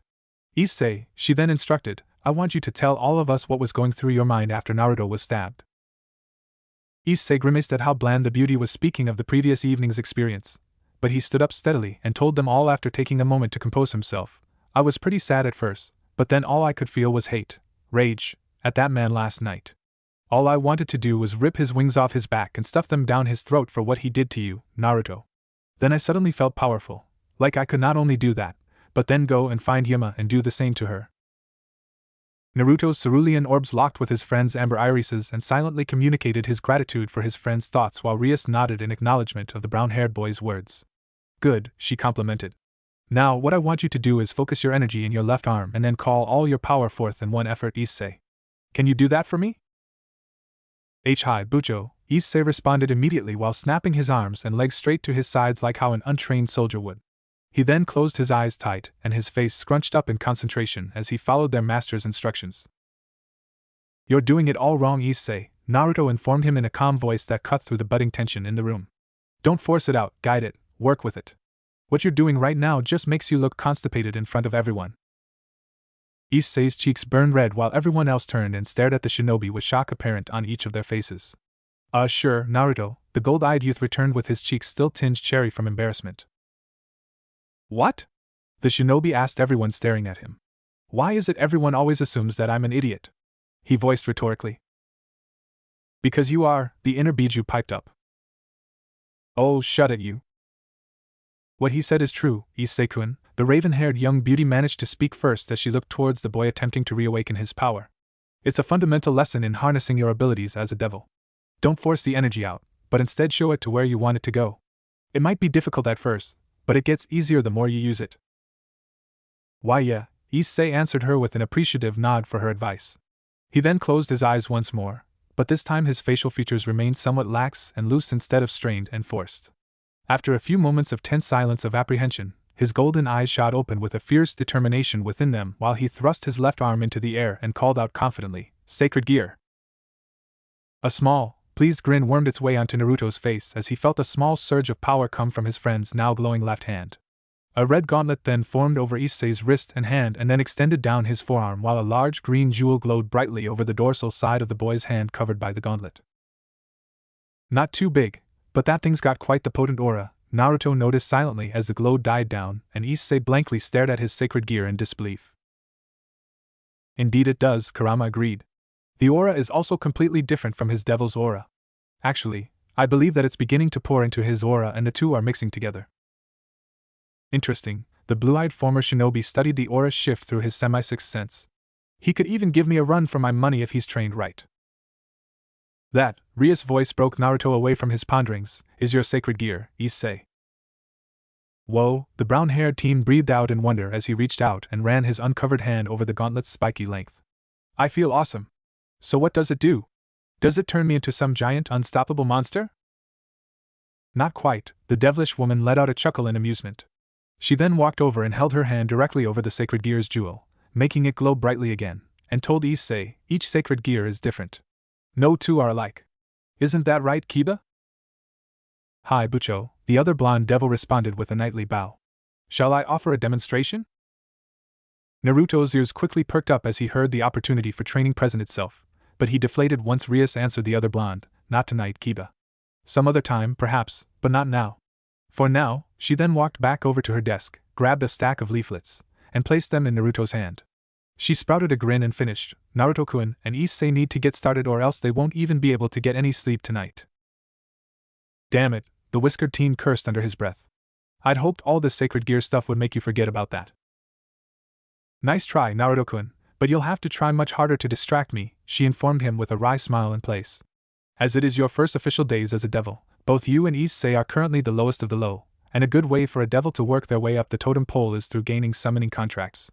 The more you get, the higher you go. And the less D ranks I'm stuck with, Naruto murmured under his breath.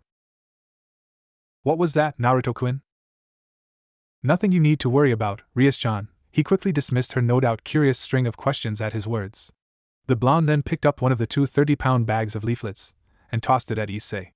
The sack of papers collided with the boy's chest and he let out an oomph while he caught it, and Naruto instructed while hefting his own bag over his shoulder as easily as he would a sack of feathers. Come on, Issei, let's just get this thing done.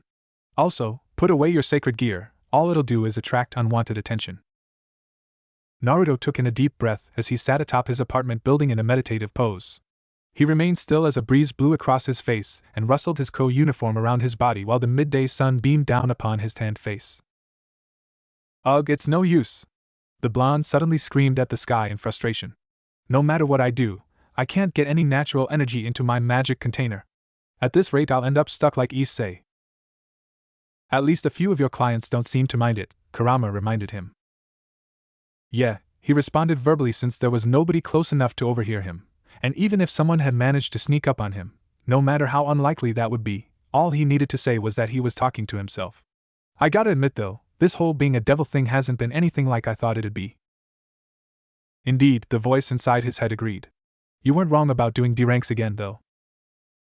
The blonde let out a few unintelligible mumbles before responding, yeah, but at least this time I'm actually getting to know the clients. I've even got Ryuko-chan's number so she can summon me without bothering with the summoning circle. You know. Yes. Naruto interrupted in a yelp as he felt heat rush to his cheeks. I'm well aware of how good Ryuko-chan looks despite the face she's in her 40s and has 2 kids close to my age. And no, I will not think those thoughts, Kurama. It was just a thought, the Biju stated. The shinobi let out a snort as he told the fox, yeah, and a bad one at that. I swear that Ero-sennin got you too, Kurama. I think he did, he admitted. Curse you, you perverse Sannin. A sweat drop trailed down Naruto's neck as he decided not to continue down that avenue of conversation. He then stood up from the concrete and stretched his arms over his head as he thought out loud, well, there's no school today, so Rias-chan can't get on my case like she did yesterday.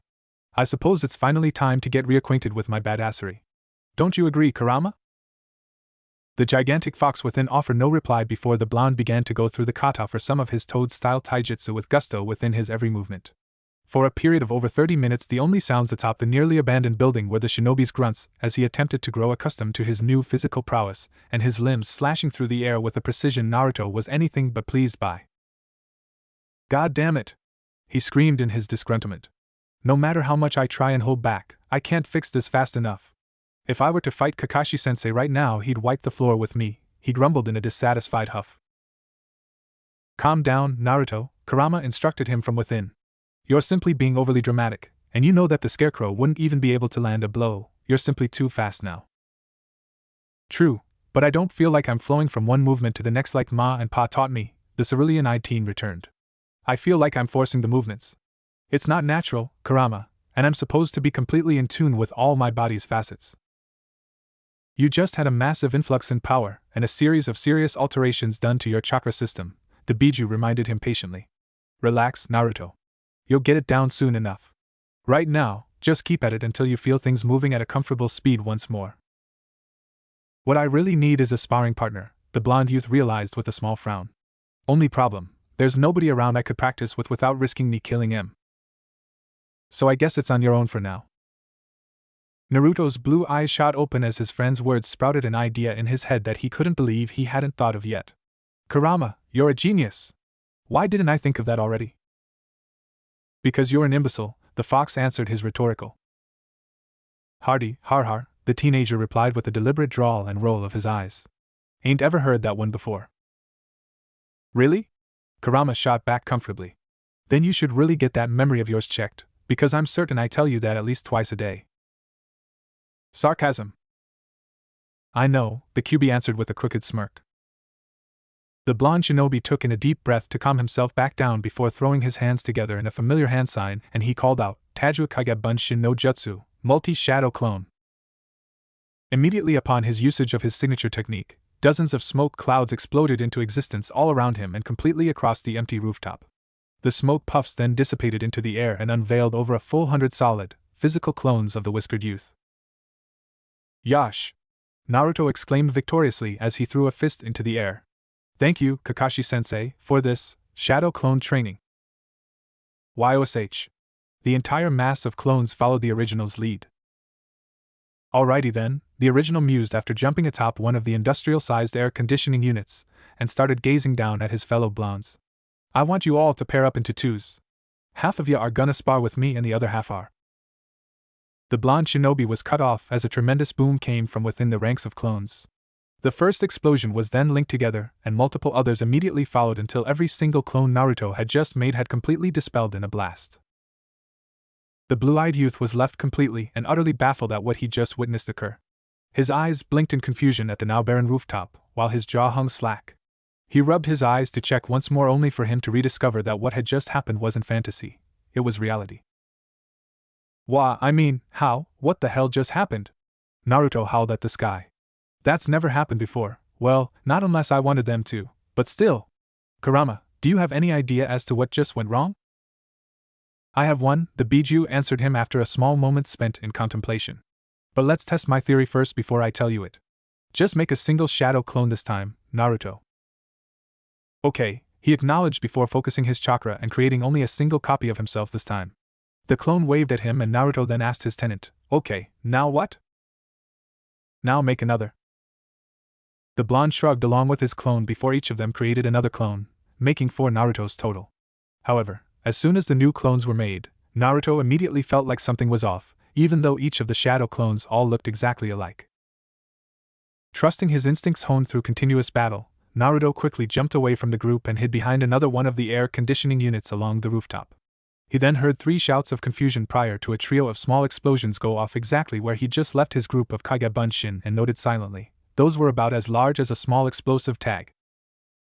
I was right, Kurama intoned after the shinobi had left his cover. So what's wrong, Kurama? he queried as he inspected the 3 new, meter-wide black splotches on the roof. Your chakra isn't stable enough for a Bunshin to maintain its physical form, the Biju began to explain. At least, that's my guess based on the brief glimpses your shadow clones got me into their forms. But if that's true, Naruto pointed out as he stood back up from his knee, then why didn't they explode when I just made the first one? I didn't get the feeling they'd blow until we made more. I'm not entirely certain, the fox admitted from within. Make just a single clone this time, and then the 2 of you train separately until it dispels naturally or blows itself to pieces like the rest just did. That should give the piece of me inside it enough time to figure out just what the issue is. Naruto shrugged once more before following his friend's instructions and created just a single shadow clone once more and relaying instructions for it to follow. The clone then went off to practice chakra control exercises while the original continued in his attempt to grow accustomed to his new speed and strength. The whiskered blonde was finally beginning to feel somewhat comfortable with his physical prowess when he felt 2 hours' worth of memories influxed into his mind. He set those memories off to the side for the moment, while he then went back to finishing his current set. He was able to finish the kata he was employing at the moment after a few more moments before he then sat down on the concrete with his legs crossed and began to sift through the clone's accumulated memories. Didn't make much headway with chakra control, Naruto noticed with a small downturn of his lips in his displeasure. Although it looks like I made a few lumberjacks' jobs easier. Naruto, I think I know why there's an issue with your Bunshin limit. Then please let me know. Okay, Kurama explained. First off now, for some reason, your clones are somewhat more durable. I noticed, he replied dryly. Usually they dispel when a tree falls on top of them, but that one didn't. But what you didn't piece together was why, the Biju pointed out. From what I could tell, something about your chakra has been altered fundamentally. I'm hypothesizing that your chakra is simply now so potent that your Kage Bunshin have actually gained the ability to take a punch without dying. And if that's true, then your clones have become a much more useful tool. That's great, Kurama, but why do they blow up? I'm getting to that, Naruto. Your chakra's potency, it seems, has become a double-edged sword when come to your clones, as well as the rest of all your chakra-based techniques, I'll bet. Because of how you create your clones, you just pour chakra into them without controlling how much when you make them. Your clones can only remain stable up to a certain point, and any more than one clone is that point for now. So I can't make any more than one at a time, is that right? Naruto asked his inner buddy. Not unless you want to blow yourself to bits, the mountainous fox quipped. I'm fairly certain you could eventually regain your army of clones, which would be a truly deadly fighting force now, but first you need to master your new chakra. That's gonna take forever, the blonde groused. So much for the Kage no Kage Bunshin. And I liked my title. Quit complaining, Kurama chided his childishness for the umpteenth time. Besides, isn't it about time for you to meet with the rest of your little group? After briefly glancing upwards to see what the sun's current position was, he agreed, yeah? It's getting to be about that time again. Time to go hand out flyers again, he finished after standing up once more and dusting off his pants. And then... No! Naruto shouted just a little too loud while his cheeks gained a faint cherry tint to them. For the last time, you Ero Kitsune, I'm not going to sleep with someone old enough to be my mother. Kurama's incoherent, dissatisfied grumblings were lost on the Jinchuriki as he jumped off of his apartment complex's rooftop and began to make his way across town without falling to the street. As he got closer to Ko, he noticed Issei walking towards the old school building with his shoulders slumped and a ponderous look on his face. I wonder what's got Issei down, the cerulean-eyed friend wondered. This is the first time I've seen him look like that since he discovered Miltan. Naruto had to suppress a shudder as the memory of that gigantic thing surfaced through his thoughts.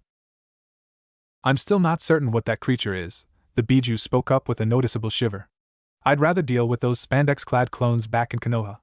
At least we had some understanding of those two. Willing himself away from thoughts about disturbing creatures beyond human understanding, the blonde teen jumped down behind his friend without making a sound and suddenly greeted, "Hey there, Issei." Not sensing the shinobi's approach at all made the brown-haired boy jump in surprise, but he quickly righted himself and replied, "Oh, hey, Naruto." "What's wrong, Issei?" The Jinchuriki probed gently. "You look like someone stole your porn." "No, that's not it," Issei denied with a small shake of his head. "You see, I just met this girl." "Did you get her name?" Naruto queried with genuine curiosity reflecting in his eyes. "You want to talk about it?" "It's just you remember what Bucho said last week about the 3 great powers?" "Enough to prove I somewhat listened," the blue-eyed teen answered him lazily. "To be honest, I don't really care about all that stuff at all.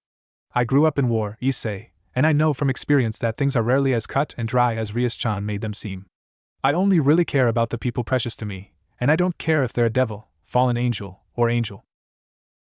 Issei's jaw clenched as he stated evenly, I don't think I could be friends with a fallen angel, Naruto. Naruto stared into his friend's golden eyes for a moment, and realized that there would be no talking Issei away from his anger at the moment. He then shrugged and reminded him, we're not here to discuss philosophy. You were about to tell me about this girl you met earlier. He quickly changed the subject in order to stymie Issei's rage before it could smolder any further. The anger quickly evaporated and was replaced by a mixture of emotions on his face. The boy then looked down in shame and murmured, I just know Bucho's gonna be mad. How come? I'm usually a good judge of character, and Rias-chan doesn't strike me as the vicious type. Overprotective, yes, but not really angry. Though she did let me die last week. Issei's response was mumbled so low that not even Naruto's enhanced hearing could pick it up. I'm sorry, I couldn't quite hear that. He then requested, can you repeat that just a little louder? She told me she was a nun, the younger boy admitted in a low voice, but loud enough for his friend to hear. Issei's eyes then shot up and he continued with a worried slant, I know Bucho said to avoid members of the church, but she was so innocent and nice that I... Calm down, Issei, the former apprentice of Jiraiya assured him with an understanding hint to his words. You're probably right about Rias-chan, but as I said earlier, I don't really care about that stuff. She'll most likely forbid you from ever having contact with the nun again. She will, won't she? Issei deflated at hearing that. However, Rias-chan isn't perfect, Issei, the blonde spoke with a gentle, assuring tone. Why don't you tell me about this girl? Was she nice? The nicest person I've ever met, the brown-haired boy answered with a fond smile. You'd have loved her, Naruto. She helped a complete stranger even though they couldn't talk with each other. I'm guessing that she's foreign then? Naruto asked him as he took a seat at the base of one of the trees. Sorry, Rias-chan, but it looks like we're gonna be late tonight. I know those signs, and I'm not going to let you snuff this out. This girl is probably the first to ever leave such an impression on Issei. She was, the younger youth nodded as he sat down next to his friend. I think she said she was Italian, but I can't be sure. She had this beautiful, long blonde hair and the most amazing green eyes, Naruto. I mean, she wasn't as mature as Akino-senpai or Bucho, but she was still a beautiful girl to me. You sound pretty smitten there, Issei, the whiskered youth pointed out with a teasing grin, making the gold-eyed boy blush bashfully. Oh, relax, I'm just teasing. I'm actually proud of this, Issei. You never know, you meeting this nun could have been destiny. Tell me, what was this girl's name? Issei's eyes went up and he then answered him with affection bleeding into his words and eyes. She told me that her name was Asia. Asia Argento. Naruto, can we talk? The former shinobi stopped where he was and looked back to where Rias was sitting behind her desk. Sure, he nodded to her. He then turned his head and told Issei, go on ahead, Issei. I'll join you soon. Okay, the younger teen replied uncertainly while he sent their master a furtive glance. You sure you're gonna be okay though? I'll be fine, the Jinchuriki assured him with a dismissive wave of his hand. I've been yelled at plenty of times, and Rias-chan doesn't scare me anywhere near as much as Bachan did. Bachan? I'll tell you about it some other time, Naruto quickly cut off that lane. Now go on and get started on getting yourself another contract. Oh, I never thanked you for helping me seal that contract the other day, did I? Issei realized. It wasn't anything really, the whiskered youth answered him. You were already basically doing what a contract entailed, you just didn't know how to finish it. Now you do. But I still owe you for showing me how. Then you can think about how you'll pay me back someday.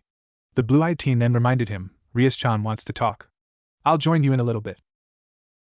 The brown-haired boy hesitated a moment in the doorway before acquiescing with a reluctant nod. Issei then shut the door behind him, leaving his friend to face their master's ire alone. So what's this about? Naruto asked politely as he fell down into one of the sofas and crossed his heels after propping them up on the small coffee table. You're encouraging Issei to continue seeing that nun, Rias accused in an even voice. That is in direct opposition to my decision, Naruto. Is it? Well, I guess so, he observed lazily while leaning his head back and watching the lone ceiling fan spin itself around in a perpetual cycle. Am I not allowed to have my own opinions? Some masters would have flayed you alive for your insubordination, Naruto, she spoke icily. Is that your intention then, Gremory-sama? He retorted with a veiled threat and an arched eyebrow sent her way. Because if it is, I suppose I should warn you that you wouldn't be the first. Ria's face grimaced slightly at his tone, but her eyes never wavered in their glare sent at him. I encourage my servants to think for themselves, Naruto, she answered steadily. But what I will not tolerate is someone placing any member of my house into potential danger. Is that what this is about then? You actually think I'd intentionally put someone I care about in harm's way? He shook his head in disappointment and told her, the only rule I believe in is this, Rias-chan, a person is only truly strong when they have someone precious to them. If Issei is so precious to you, then why place him directly in the sights of the same fallen angels who've already harmed him once? The master returned fire. All that none would bring Issei is trouble, Naruto-kun. You haven't been a part of this world long, so don't presume to know everything about how this world works. That's true, he conceded with a slight nod. In more ways than you think, he silently added to himself. However, I was raised in war, Rias-chan, and I have no desire to see this world be torn apart like mine nearly was. I know war, and I also know that there's both good and evil on each side in every war ever fought. So don't presume to know about me, he finished with his blue eyes sharp. Is that why you deliberately challenged my authority then? Because you think I don't know war? You don't, the shinobi stated emphatically while maintaining his even volume, making her azure eyes widen a fraction at the conviction in his words. I don't think, I know you don't know war. There are no winners or losers in war, Rias-chan, there are only survivors and the dead. If you'd even held a slight understanding of the atrocities of war, then you'd understand what I believe this Asia could represent. I've seen true war, Rias-chan, total war. I've watched people I grew up with, people who'd raised me, die. I've seen and felt true betrayal by the only person I thought who understood me. I was helpless to save the woman I loved more than anything as she bled out in my arms after my former best friend shoved his fist through her chest. That is war, Rias. War is nothing but despair and hatred. My godfather passed on to me his mission in life, and I now have the chance to succeed again. I will not back down in this, Rias-chan. He then stood up stiffly as the stunned crimson-haired girl just stared at him in shock. Now, if that's all, I should get back to handing out flyers. As he turned and made his way towards the Occult Research Club's doorway, he heard stop. The blonde slowly turned his unreadable face, and his fiery eyes showed him that his master had stood from her desk. Is that an order? He asked tersely. No, she denied with a shake of her head. A request. The azure-eyed beauty took in a deep breath and admitted to him, you're right. I haven't been in war before. My elder brother was, however, and whenever he talks about either of them his eyes look like yours, sadder than I can even understand. I want you to know, Naruto-kun, that I have nothing against the nun. My worry is that the fallen angels will use her to hurt Issei since he's too trusting. He would rush headfirst into a situation without thinking at all, and that might wind up putting him in a trap I can't help him out of. I don't want what little trust we have between us to be destroyed over this. Trust? He nearly snorted out loud at her words. What trust? You're secretive and manipulative, Rias-chan. Even I can tell that much just from judging on the night you saved me and turned me into a devil. Rias recoiled from his words as if he'd struck her. Her azure eyes were wide and she tried, I swear I. You let me die, the former Kage parent reminded her slowly. Naruto turned fully around and stared her down as he continued on as he slowly walked towards her menacingly. You watched me die, Rias. Don't bother denying it because I felt your presence there that night. The only reason I haven't just walked off and left you all by now is Issei. He's naive and foolish, and I refuse to let you manipulate him. I swear that was never my intention. Rias swore to him vehemently. I would never, ever manipulate someone I care about. And you expect me to believe that you honestly care about Issei? Yes, the devil woman answered steadily while refusing to tear her gaze from his own, and Naruto felt no deception coming from her at all. And not only Issei either. You're someone I care about, Naruto-kun. Where I come from, you don't stand by and let someone you care about take a spear to the gut, the blonde told her absent any humor in his voice. The young beauty took in another deep breath to calm herself before she met his cerulean eyes directly once more and requested, Please allow me a chance to explain, Naruto-kun. That's all I ask of you now. You don't need to stay, but if you do I promise I'll answer any questions you have. And why should I believe you won't simply lie to me? Because I honestly want us to trust each other, she responded with a soft gaze that took the shinobi by surprise. The two of them held their direct stare for a few tense moments of utter silence. Naruto, Kurama spoke in, she's telling the truth. Completely. She honestly will answer your questions and truly desires there to be some trust between you both. Are you positive? I'm certain of it. Naruto continued to stare directly into his master's gentle azure gaze until he relented with a slight nod. Fine, he conceded to her. Explain then why you didn't intervene until I'd been stabbed and died. The two of them both then took their respective seats with each on one sofa facing the other. You never actually died, Rias told him, but you were close when we moved. To start, I never intervened because it didn't look like you needed any help. You seemed to have the matter well in hand when we arrived. It was obvious to me that you were simply leading that fallen angel around and had a plan to defeat him. In truth, I had intended on approaching you once you and Issei had left the fallen angel's barrier in order to explain what had occurred and to offer you a position within my house, Naruto-kun. However, you ended up stabbed before I could move after that man played possum. The beauty took in one more deep inhale before continuing. You called me both secretive and manipulative. I won't deny that I am both, but I never manipulate members of my house unless it is to benefit them, not me. I do have my secrets that I keep from you, but that is for the same reason you keep yours. I simply don't trust you enough yet to reveal all my personal secrets. I do, however, trust Akino above all to the point she is aware of everything I both plan and keep hidden. It is simply a matter of time before I share my secrets and you yours. As I was trained by my father, mother, and sister-in-law, I am practical above all else, Naruto, sometimes to the point of cold logic and reasoning. You were stabbed before I could order any action to save you, so I didn't bother thinking about intervening then because it is a well-known fact that sacred gears respond to the emotions of their user. I knew that you being so grievously wounded while protecting Issei would drive him over the edge and at the very least awaken his power. What is Issei's sacred gear? Naruto cut her off from going any further. While he was admittedly a tad bit miffed by her cold logic, he couldn't fault her for being practical. Tsunade had told him that a leader had to be at times. You made it seem that you already knew what it was, even though you didn't explain anything to him at all. If I'm right, Rias explained, then Issei is the current wielder of the Sekyuryurai, or the Red Dragon Emperor. It is one of the 13 sacred gears classified as a Longinus, which means it has the potential to slay even a god. Naruto's eyes widened at the implications of her words while she kept going. The boosted gear, which is the official name of the sacred gear, is said to double its user's strength every 10 seconds. The blue-eyed youth leaned back into the sofa as he let all that information wash over him. If that's true, then Issei he trailed off. Issei could very well end up stronger than me, he realized. That's a sobering thought, Kurama intoned. Naruto then looked up and let his curiosity show. Why tell me that? Because I promised to tell you the truth, Rias reminded him with nothing but honesty present in her sky-blue orbs. I do have to ask that you don't share this knowledge with Issei just yet, as this knowledge wouldn't do him any good as he is now. Knowledge is sometimes more burden than blessing, the shinobi recited something the Sandaime had told him after the Mizuki incident of over half a decade ago to him. I have to agree, he then accepted Rias' decision. Knowing how powerful he could be wouldn't help Issei as he is right now. He'd need to experience his limits and want to go further. I'm glad we agree on this, Naruto-kun. The crimson-haired young woman smiled at him accompanied with a respectful inclination of the head. As you can guess, Issei's sacred gear becoming known at the moment won't help him. What I want is to help him become as powerful as he can become, but I'm currently unsure how to go about doing it. You said that sacred gears respond to the emotions of their users, correct? Rias' nod was all the answer required before Naruto continued, and would affection be counted as a powerful emotion? Love is known to be the strongest, she admitted to him. Then for now why don't you just let the situation play out between the nun and Issei naturally? Don't try to control it or nip it in the bud. Allow this to run its course. That places Issei in serious danger, Naruto-kun, the young woman reminded him with a sharp edge to her gaze.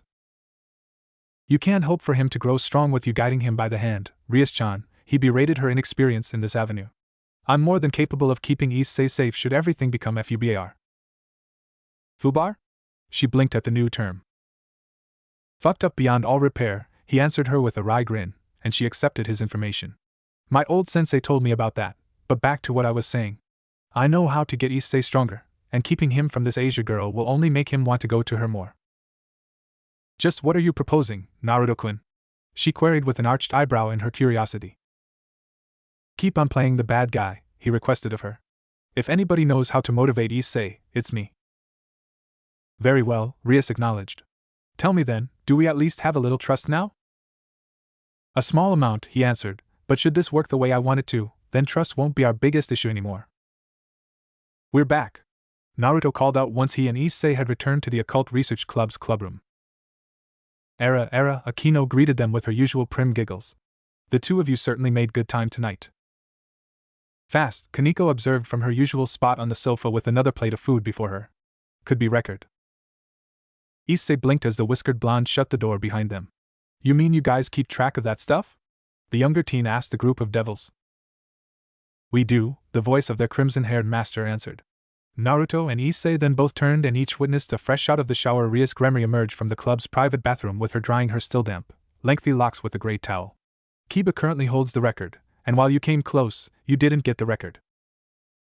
Damn, the cerulean-eyed youth grumbled. He then turned towards the only other blonde and guessed, 1 hour flat? 59 minutes 3 seconds, actually, Kiba informed him. Naruto let out a low whistle in appreciation and complimented, now that's pretty quick. So what's your secret, pretty boy? I'm just very fast, the devil boy returned vaguely without expounding any further. So how did it go tonight? Rias prevented anything further from developing. Any new contracts? I got 2, Bucho, Issei proclaimed proudly. Very good, Issei, the beauty behind her desk congratulated him. She then turned and directed to Naruto, and just how many did you get tonight, Mr. Foraday? I only got the 1, he shrugged in response. Yes, Issei exclaimed excitedly. I finally beat Naruto. Too bad my 1 contract was worth more than both of yours combined, the shinobi taunted airily with a sly smile, making Issei's victory dancing stop cold. Issei's golden eyes creaked around until they were looking directly at his friend. He then gulped and asked, just how much was it worth? Take a look for yourself, the spiky-haired blonde instructed before taking out a slip of paper and handing it over to Rias for inspection.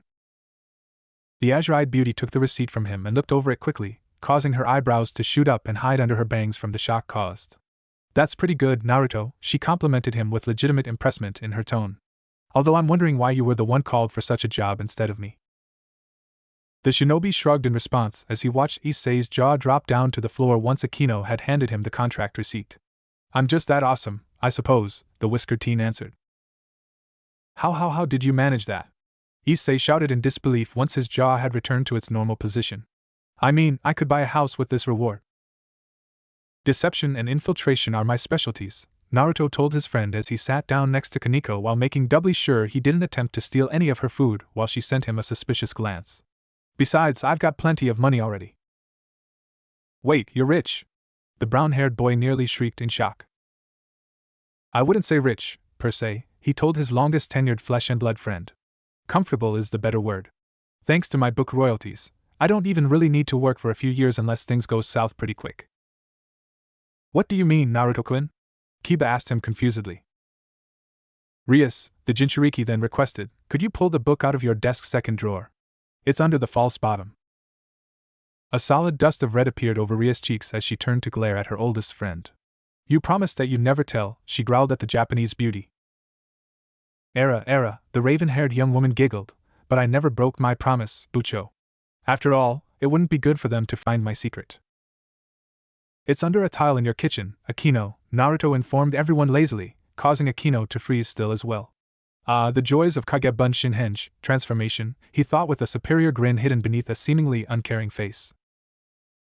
The Yamato Nadeshiko turned towards him with a decidedly dangerous grin on her face that reminded Naruto way too much of when Tsunade found him doing something remarkably stupid, like beating her at gambling. Have you been peeping on me in my own home, Naruto-kun?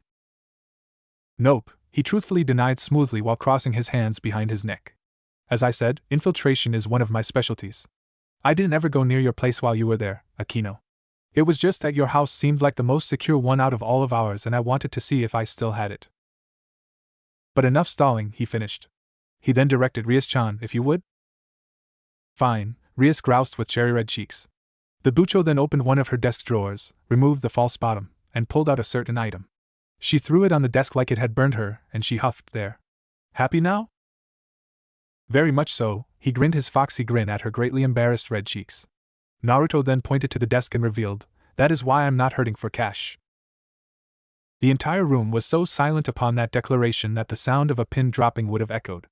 Issei's eyes were as wide as saucers and his jaw had dropped so far that it somehow seemed to create a wormhole in the floor, and the slack jaw was currently pressing down on the crown of his brown-haired cranium.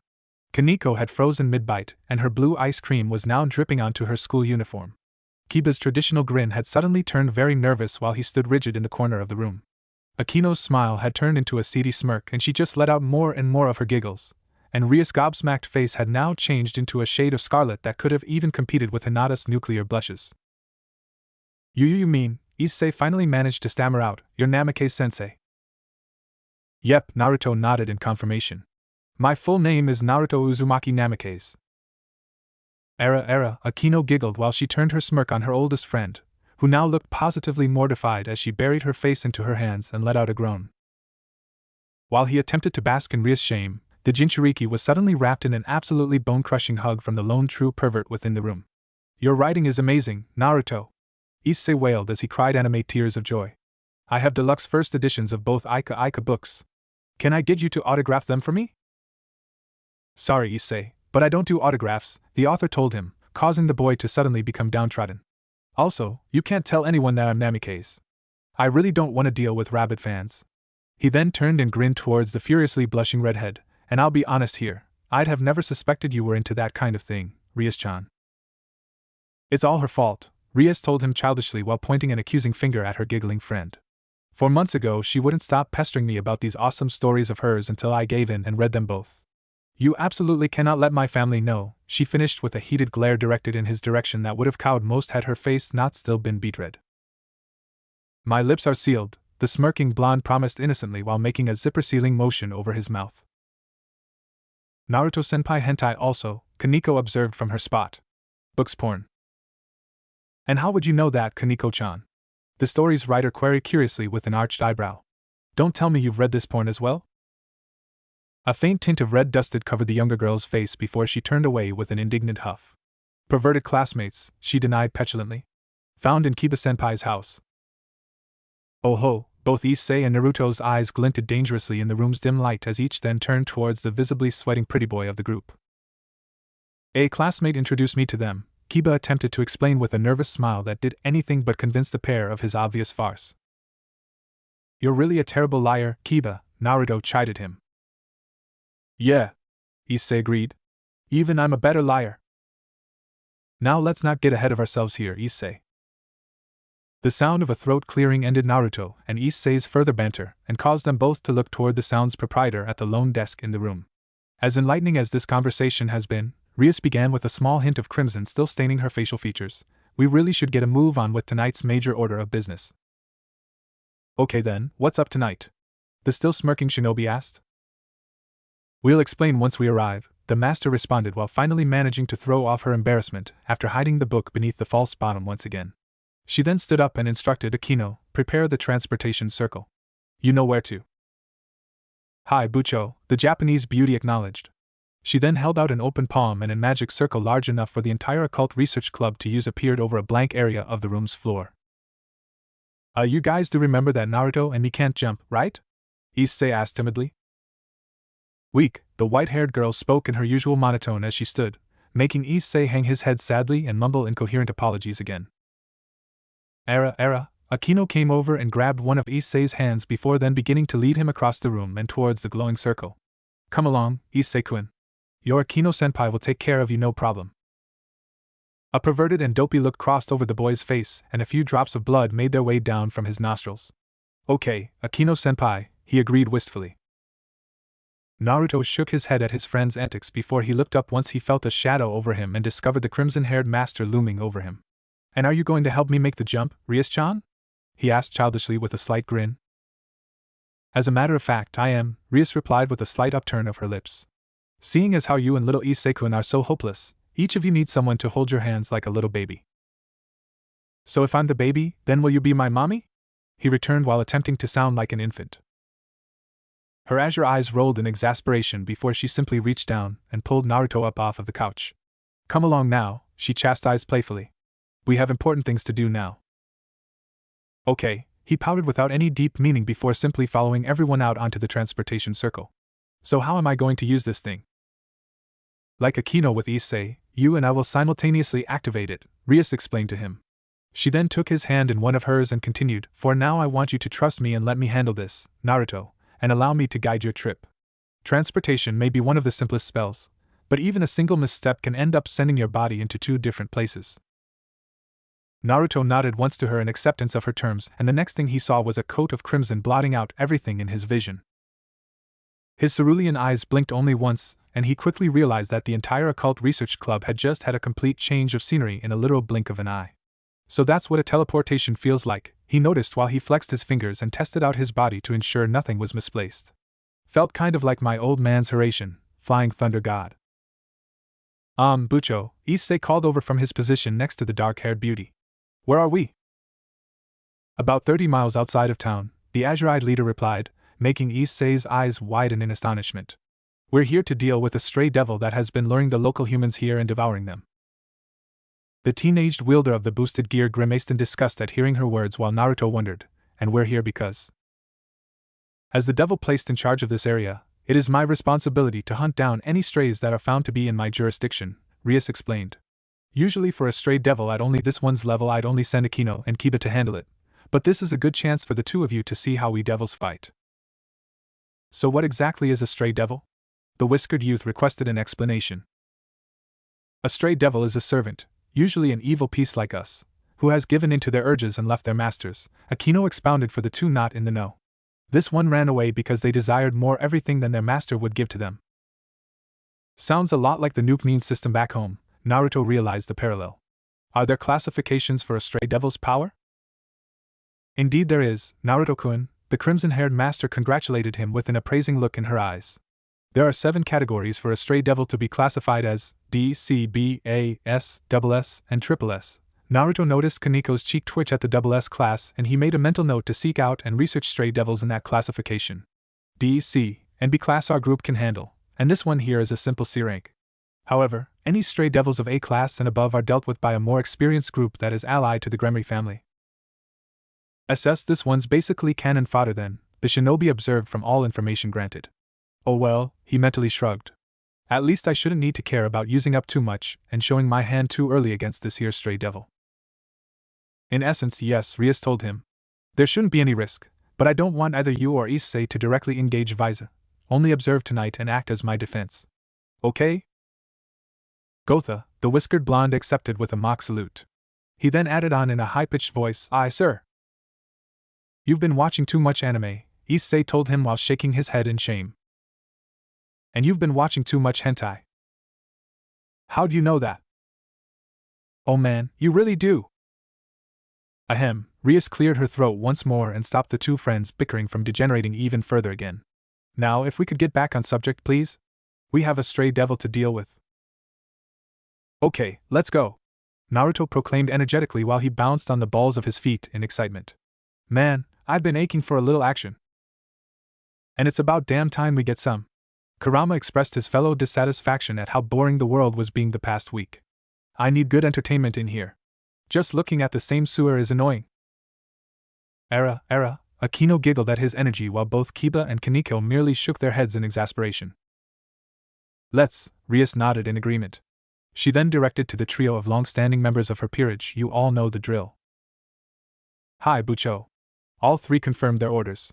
The group of 6 then made their way into the decrepit, dilapidated building with Kiba and Kaniko in front, Rias and Akino together in the middle, and both Naruto and Issei taking up the rear guard. Issei, stay alert and keep watch, the shinobi instructed his nervous friend. Even if our enemy isn't that strong, never let your guard down while in their territory. Home field advantage is a legitimate concern in a fight. Hi, Issei acknowledged his words before the boy's posture relaxed a slight fraction and he joined the blonde in glancing about in search of any potential threats to their group. The crimson-haired beauty looked back over her shoulder and gave the blonde an impressed look and nod. He returned with a fellow inclination of his head and then went back to scanning his surrounding for any territorial disadvantages he'd need to account for. Whoever this visor is isn't very good in picking their hideouts, the whiskered warrior thought with an unimpressed frown. Too much clutter and no potential openings for either an ambush or an escape route on their part. Not even a genin would have picked this place without some serious remodeling first. You would have, Kurama snarked. Hold, the group's leader commanded once they reached a large chamber that granted maximum maneuverability. She then stepped forward until all of her servants were behind her, and she called out authoritatively, Come out, visor. I am Rias Gremory, the devil placed in charge of this district, and I am here to render judgment for your crimes. You have no chance of defeating either me or my servants. Is that so? A voice hissed from behind a stack of destroyed chairs and tables. This is your lone warning, stray, Rias warned, and for an instant Naruto could picture her as a legitimate leader with how easily she sounded so strong. Turn yourself over to our mercy and you might receive a trial in the underworld, but should you choose to resist you will be obliterated, she finished with an icy glare directed towards the voice. They never choose to give up, do they? Naruto asked Akino under his breath. No, they don't, Akino answered him with a positively delighted smile. She then licked her lips hungrily and let out a pleased moan and a small shift of her hips before saying, and it's always such fun to see them squirm. The Jinchuriki quickly recognized the telltale signs of a legitimate sadist, grabbed a shivering Issei, and dragged the boy back a large step away from the Japanese young woman.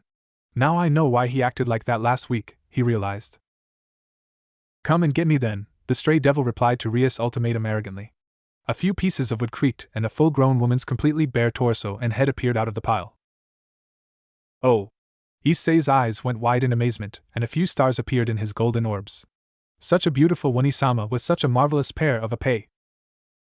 Issei, Naruto warned him in an even voice, causing the perverted boy to freeze. What did I tell you about being a pervert in the middle of a fight? To not be one and hold off until it's done, the brown-haired teen admitted sadly. But we're not fighting her yet, he protested. Actually, the shinobi told him before suddenly moving faster than the eye could see and grabbing a green tentacle-like appendage that had nearly gotten to his friend. The battle began as soon as Visor accepted the challenge. He then pulled out a kunai from his coat sleeve and severed the wriggling tentacle with his blue eyes colder than the Arctic.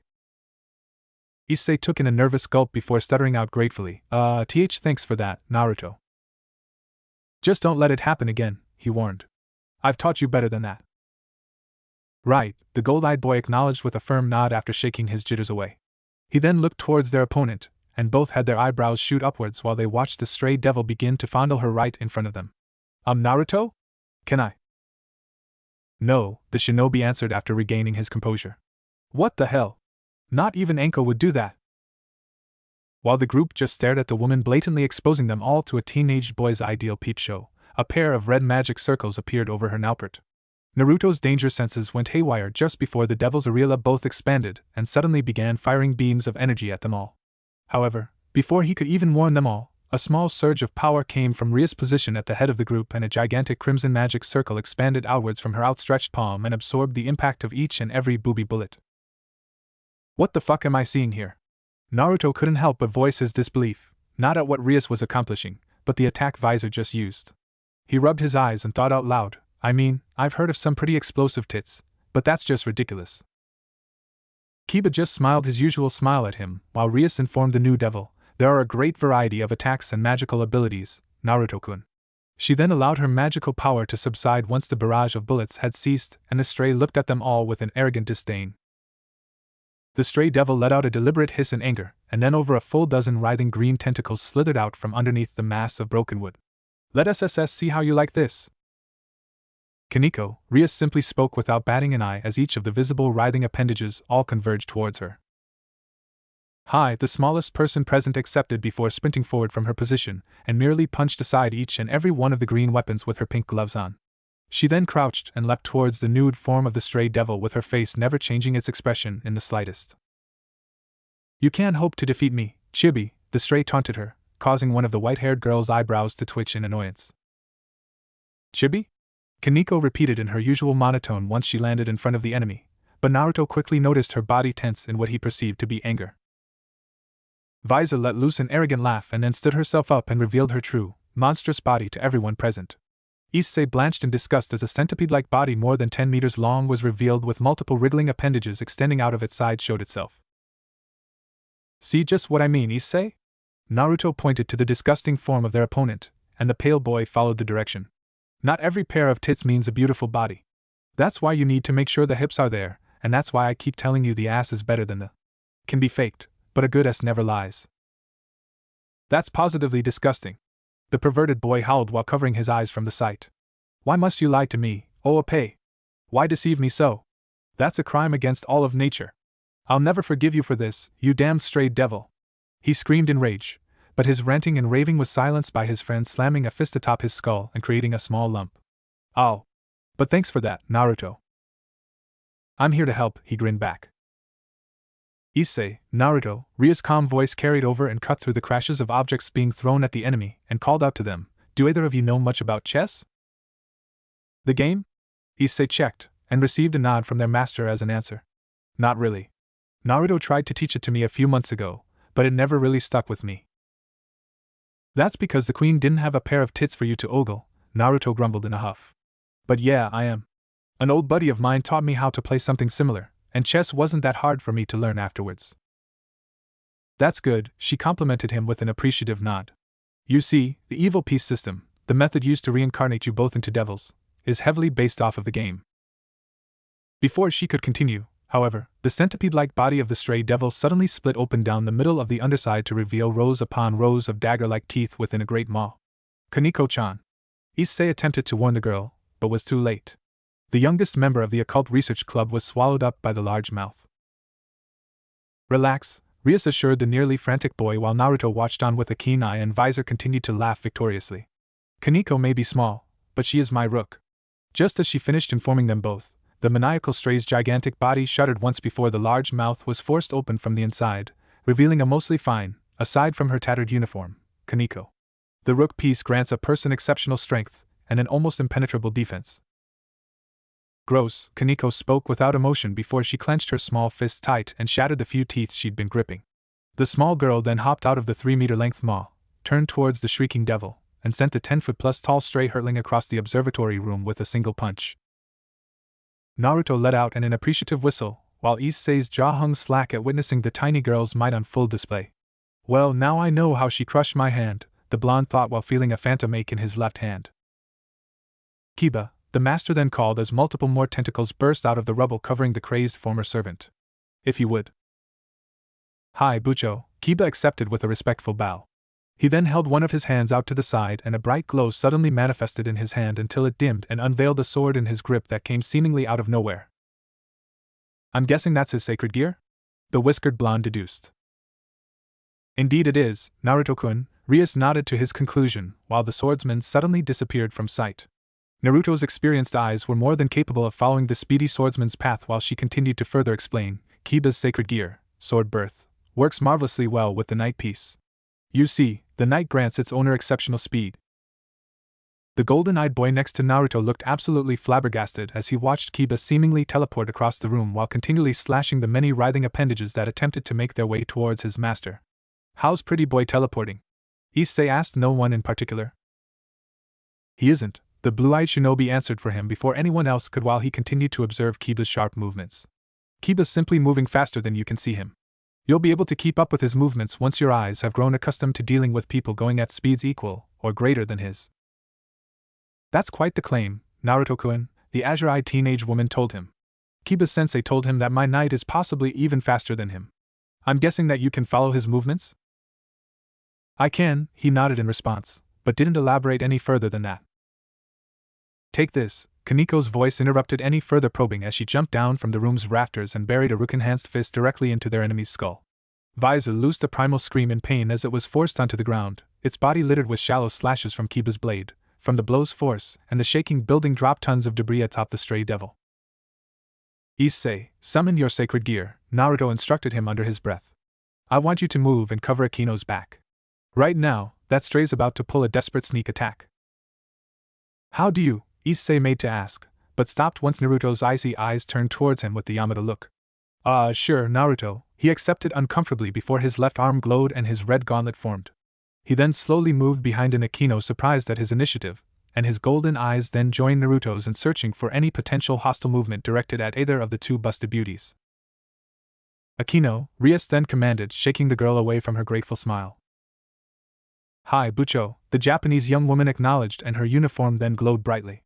She then thrust her arm into the air and her entire uniform, plus all undergarments, seemingly evaporated into midair, leaving her body nude for all to see. Naruto had to smack the back of Issei's gawking head while holding his nose shut from seeing the positively beautiful girl's bare body. She then turned and her stunning legs were covered by a set of red hakama and her nude torso was then concealed beneath a white haori. "She looks like a priestess," the brown-haired boy noticed out loud. "Indeed she does, Issei," the red-haired beauty responded to his words. "Akino is my queen, and is also known as the Priestess of Thunder." Issei, now! Naruto cut her off in an order, and his friend immediately jumped into action once he also saw the movement coming from behind the duo of Master and Queen. Visor's monstrous form suddenly exploded in full form from out of a pile of debris they'd not paid any attention to due to Akino's transformation. "Take this, you ugly creature!" The boosted gear-wielding teen shouted with a war cry as he slammed a gauntlet-covered left into the massive centipede-like body at the very same instant that Naruto delivered a devastating left haymaker to the stray's nude torso. The force of the two simultaneous blows sent the entire massive creature sailing through the air at such great speeds it whistled until it crashed through one of the building's foot-thick concrete walls and landed outside, hit a great thud. The Jinchuriki stood up from the knee he's fallen on and dusted off his hands while musing aloud, "Well, I guess she's not gonna get up from that one. That felt good to finally fight again.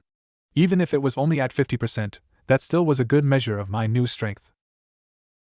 "We did it!" Issei exclaimed gleefully while bouncing around in excitement. "That was awesome, Naruto! I can't believe I actually got a good hit in." "It's not quite done yet." The shinobi cut him off from his premature celebration while his eyes met with the curiously observing pair of his supposed master.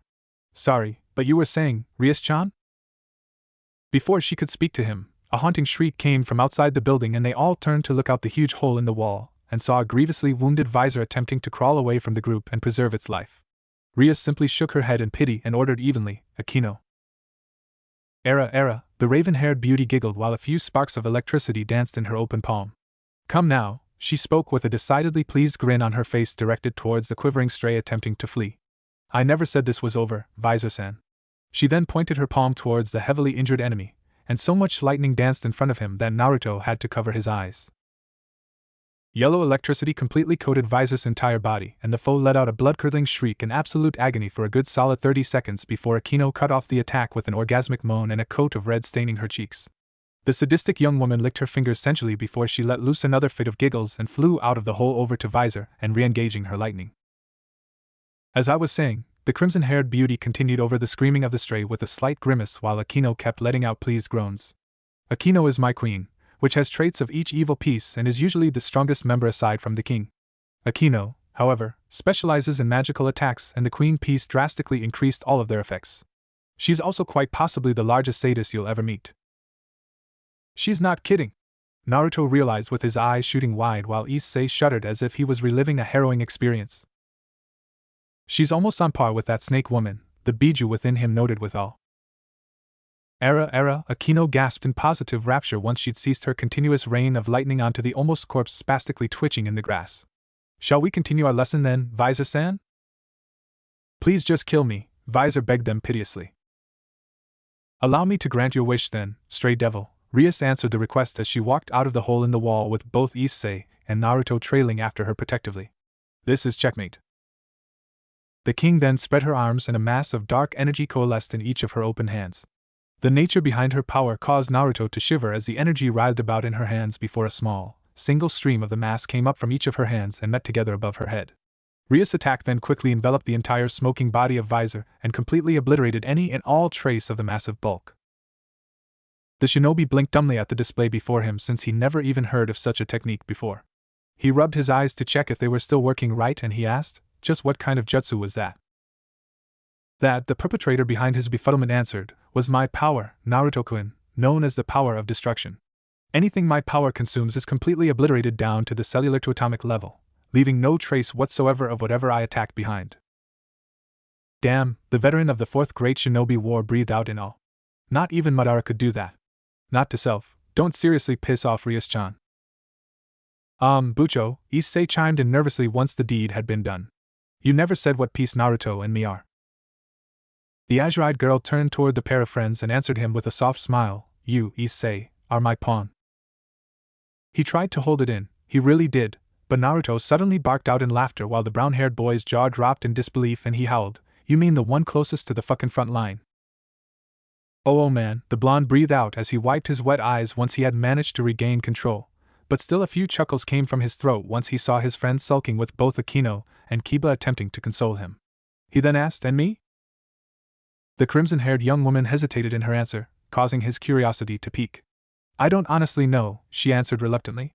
Every member of the Occult Research Club then stared at her in curiosity while she further expounded, "The piece I used on you, Naruto, was a unique piece, the first I'd ever seen. A unique piece is quite literally a 1 in a billion piece that no one really knows anything about aside from the evil piece's creator, Ajuka Beelzebub-sama. I've only ever heard of 3 unique pieces through all of the evil piece system's history, so to be honest, I don't know for certain what piece you are or even what boons the piece gave you. Naruto simply stood stock-still as her words worked their way into his cranium, and his brain worked overtime to attempt to digest just what he'd been told. Eventually he shook his head to break his trance before growing a toothy grin and saying with a slightly teasing lilt, "So what you're saying is that I'm a 1 in a billion, is that right, Rias-chan?"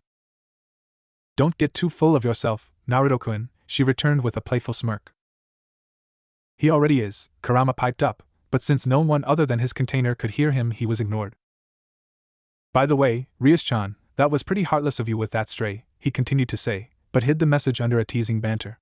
"Now I worry if you have anything but ice in your chest." "I have a heart," she returned with a slightly intense look in her eyes at the barely hidden accusation. She then continued their playful banter, "But I only have a heart for my cute little servants." "Am I the cutest?"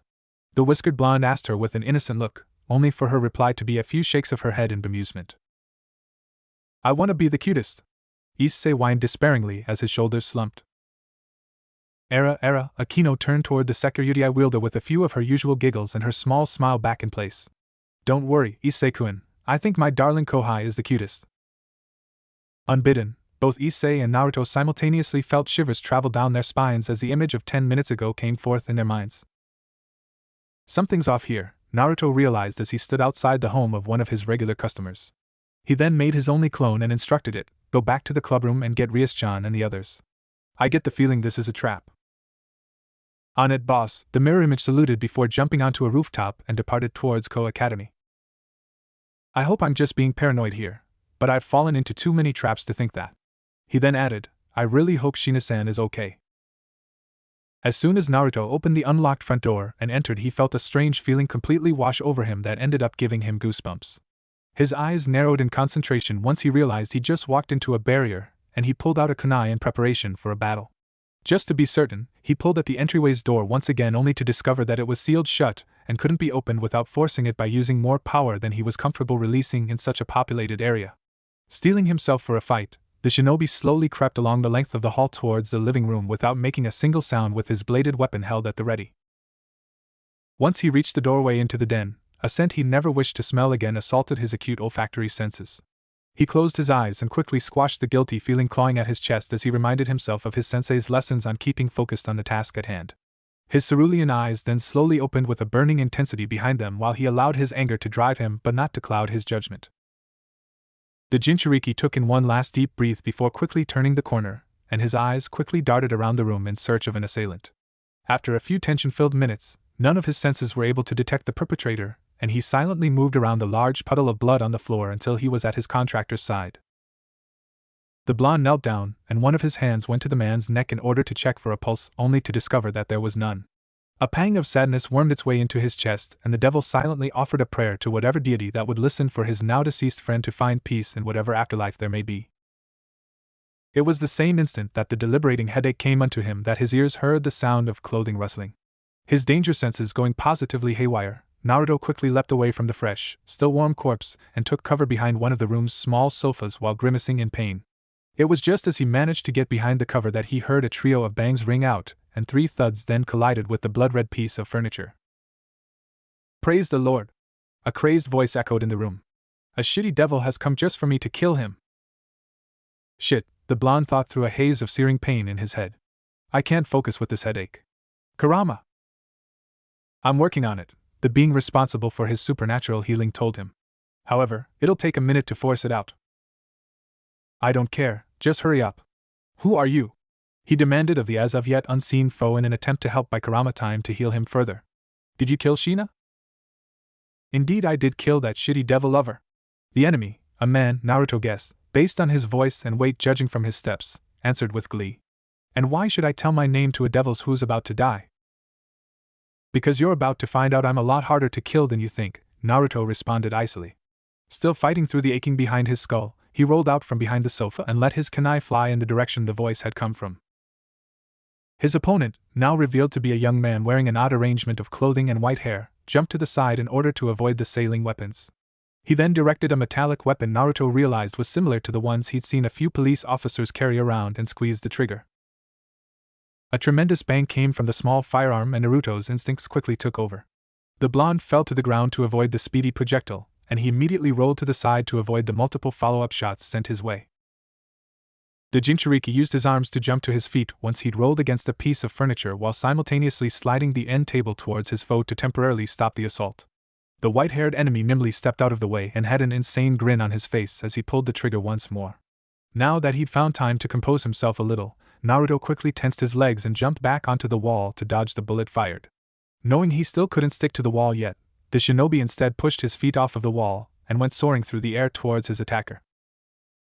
Reacting far faster than Naruto had believed possible for a normal human to be capable of, the red-eyed foe ducked under the charge and the devil suddenly felt a searing pain erupt from his left calf once he felt something pierce it. The blue-eyed warrior grunted in a grimace as he somersaulted into a crouch with white-hot agony swimming through his leg. "It hurts, doesn't it?" the man taunted him.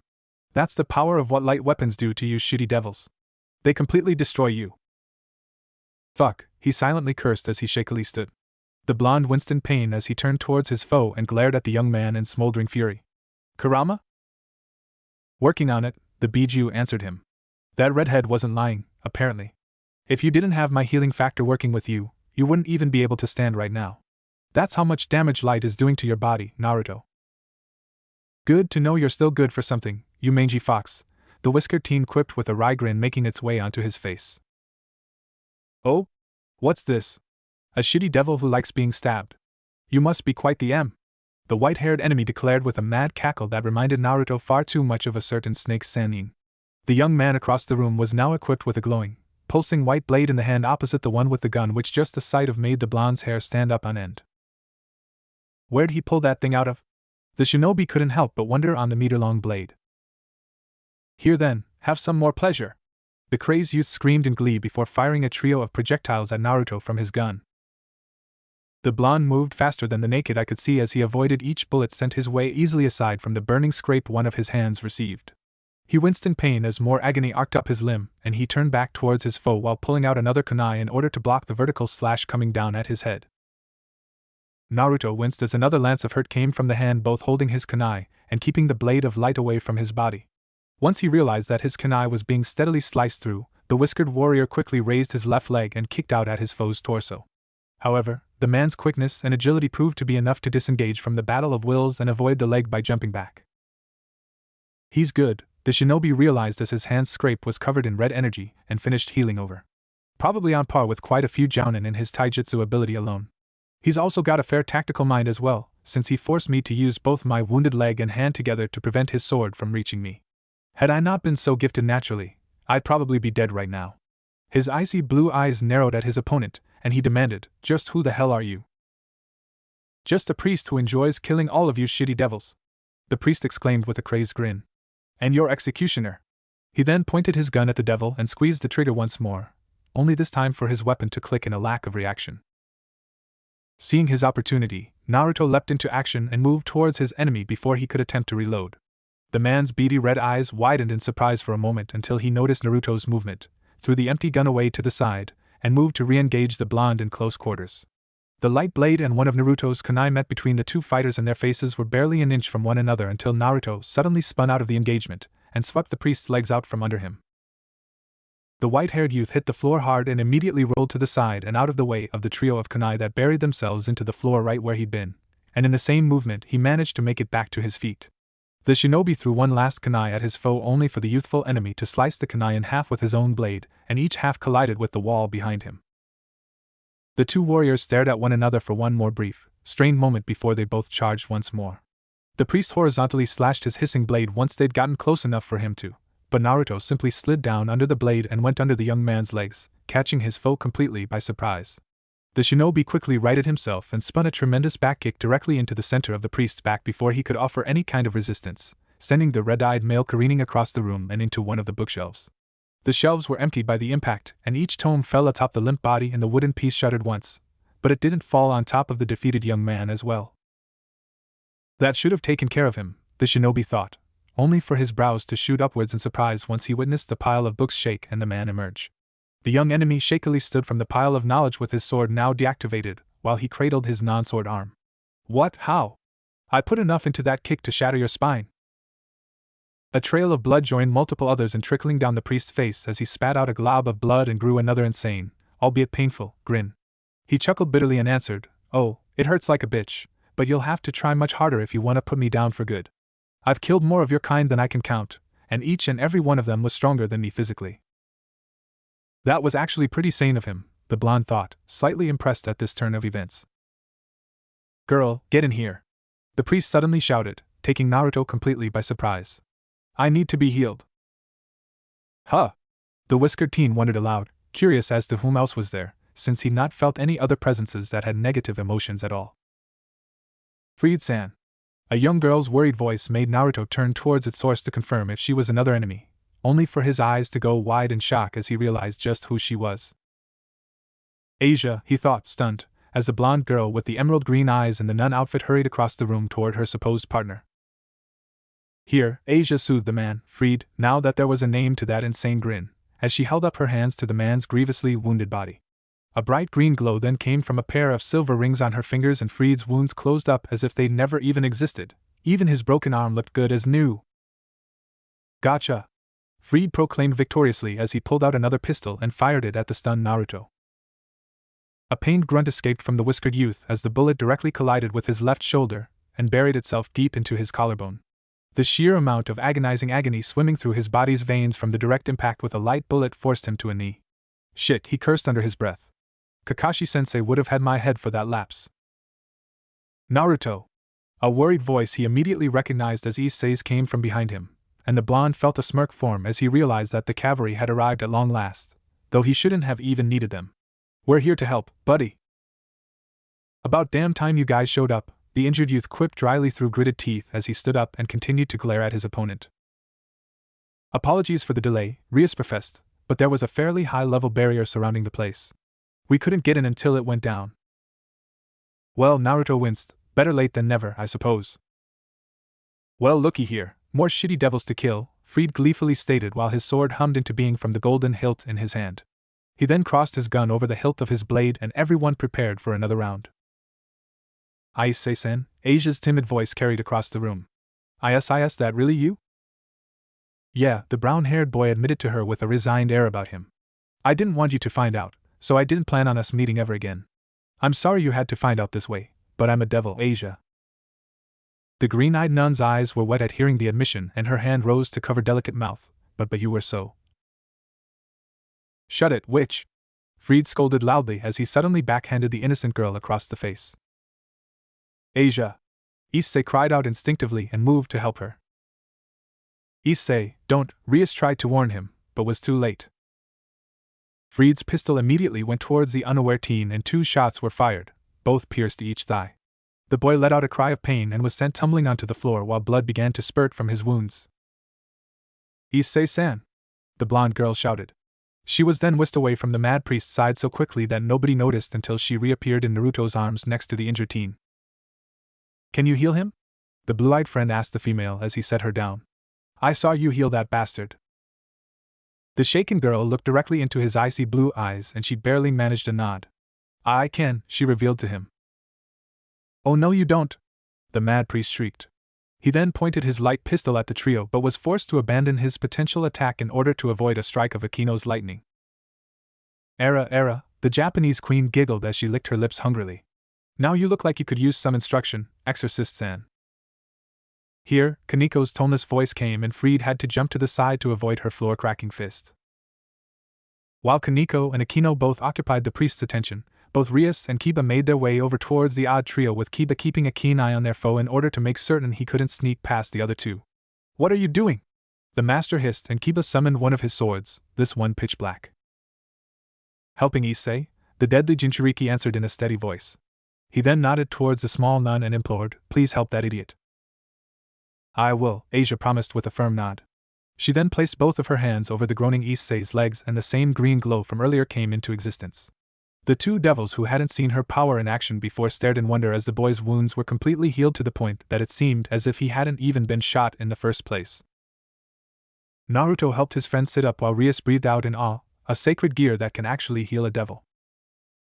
Are you fine now, Issei-san? The green-eyed girl asked gently. Yeah, the teenage boy answered her with a grateful smile. Thanks for that, Asia.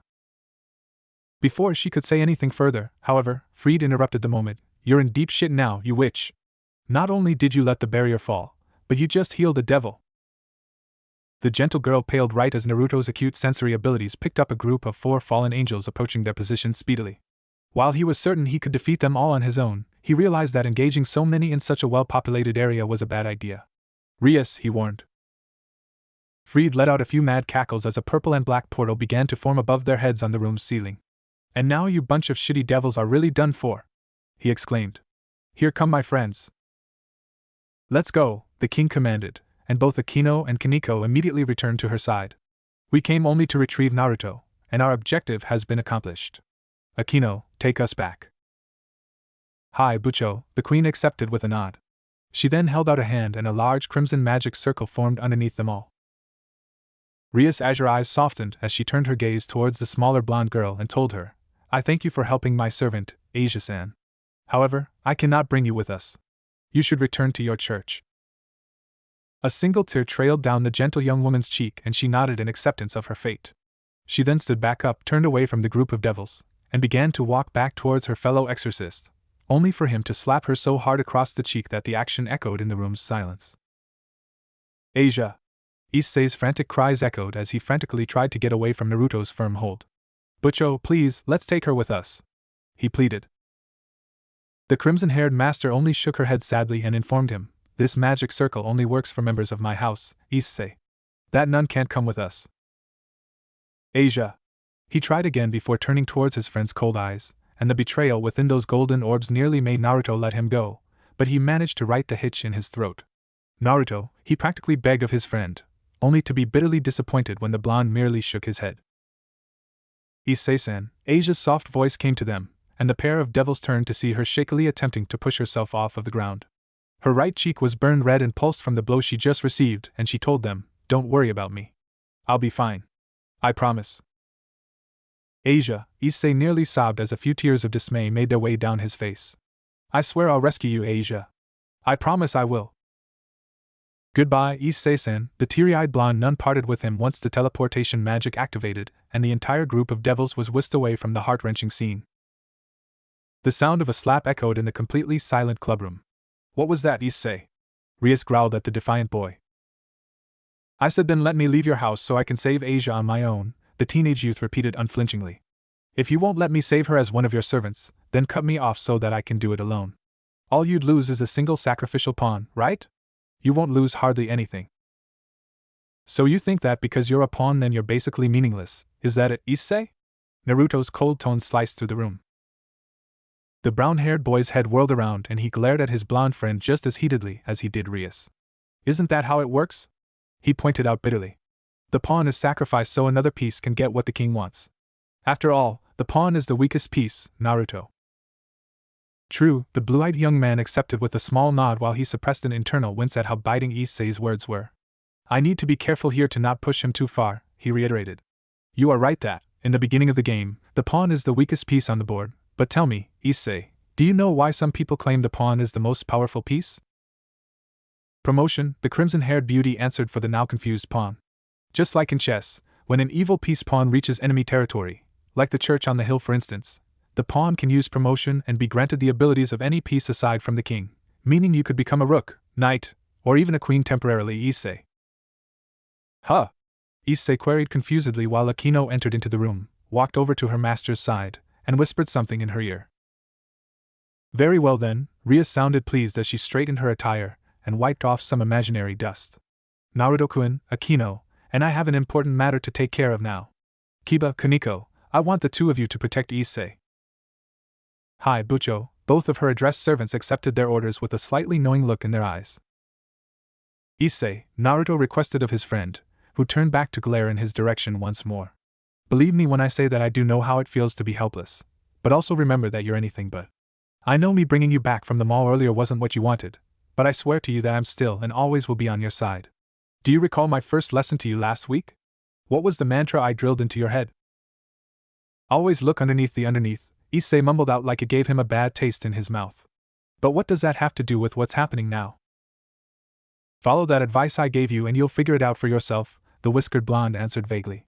The shinobi then pushed himself off of the wall he'd been leaning on during the entire procession that had just occurred and began to make his way towards the two waiting beauties standing by the teleportation magic circle.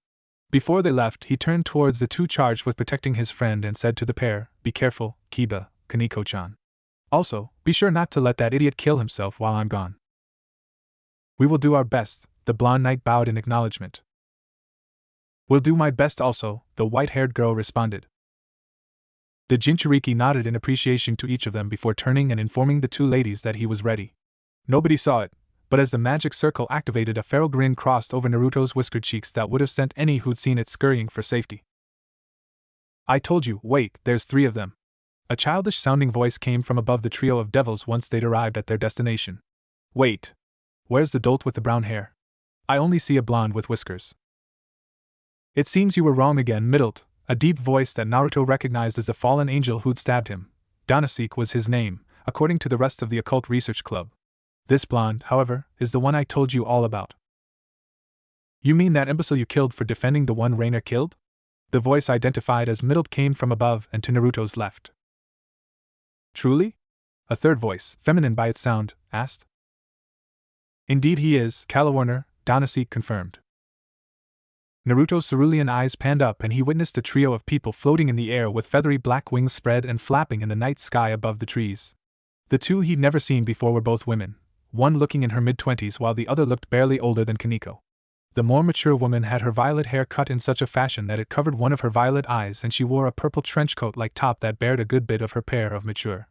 The childish-looking fallen angel he'd never had the fortune of meeting before was dressed in a gothic Lolita-style outfit with her blonde hair hanging from her head in twin side pigtails and intense sapphire eyes staring down at him that belied her true arrogance and overconfidence.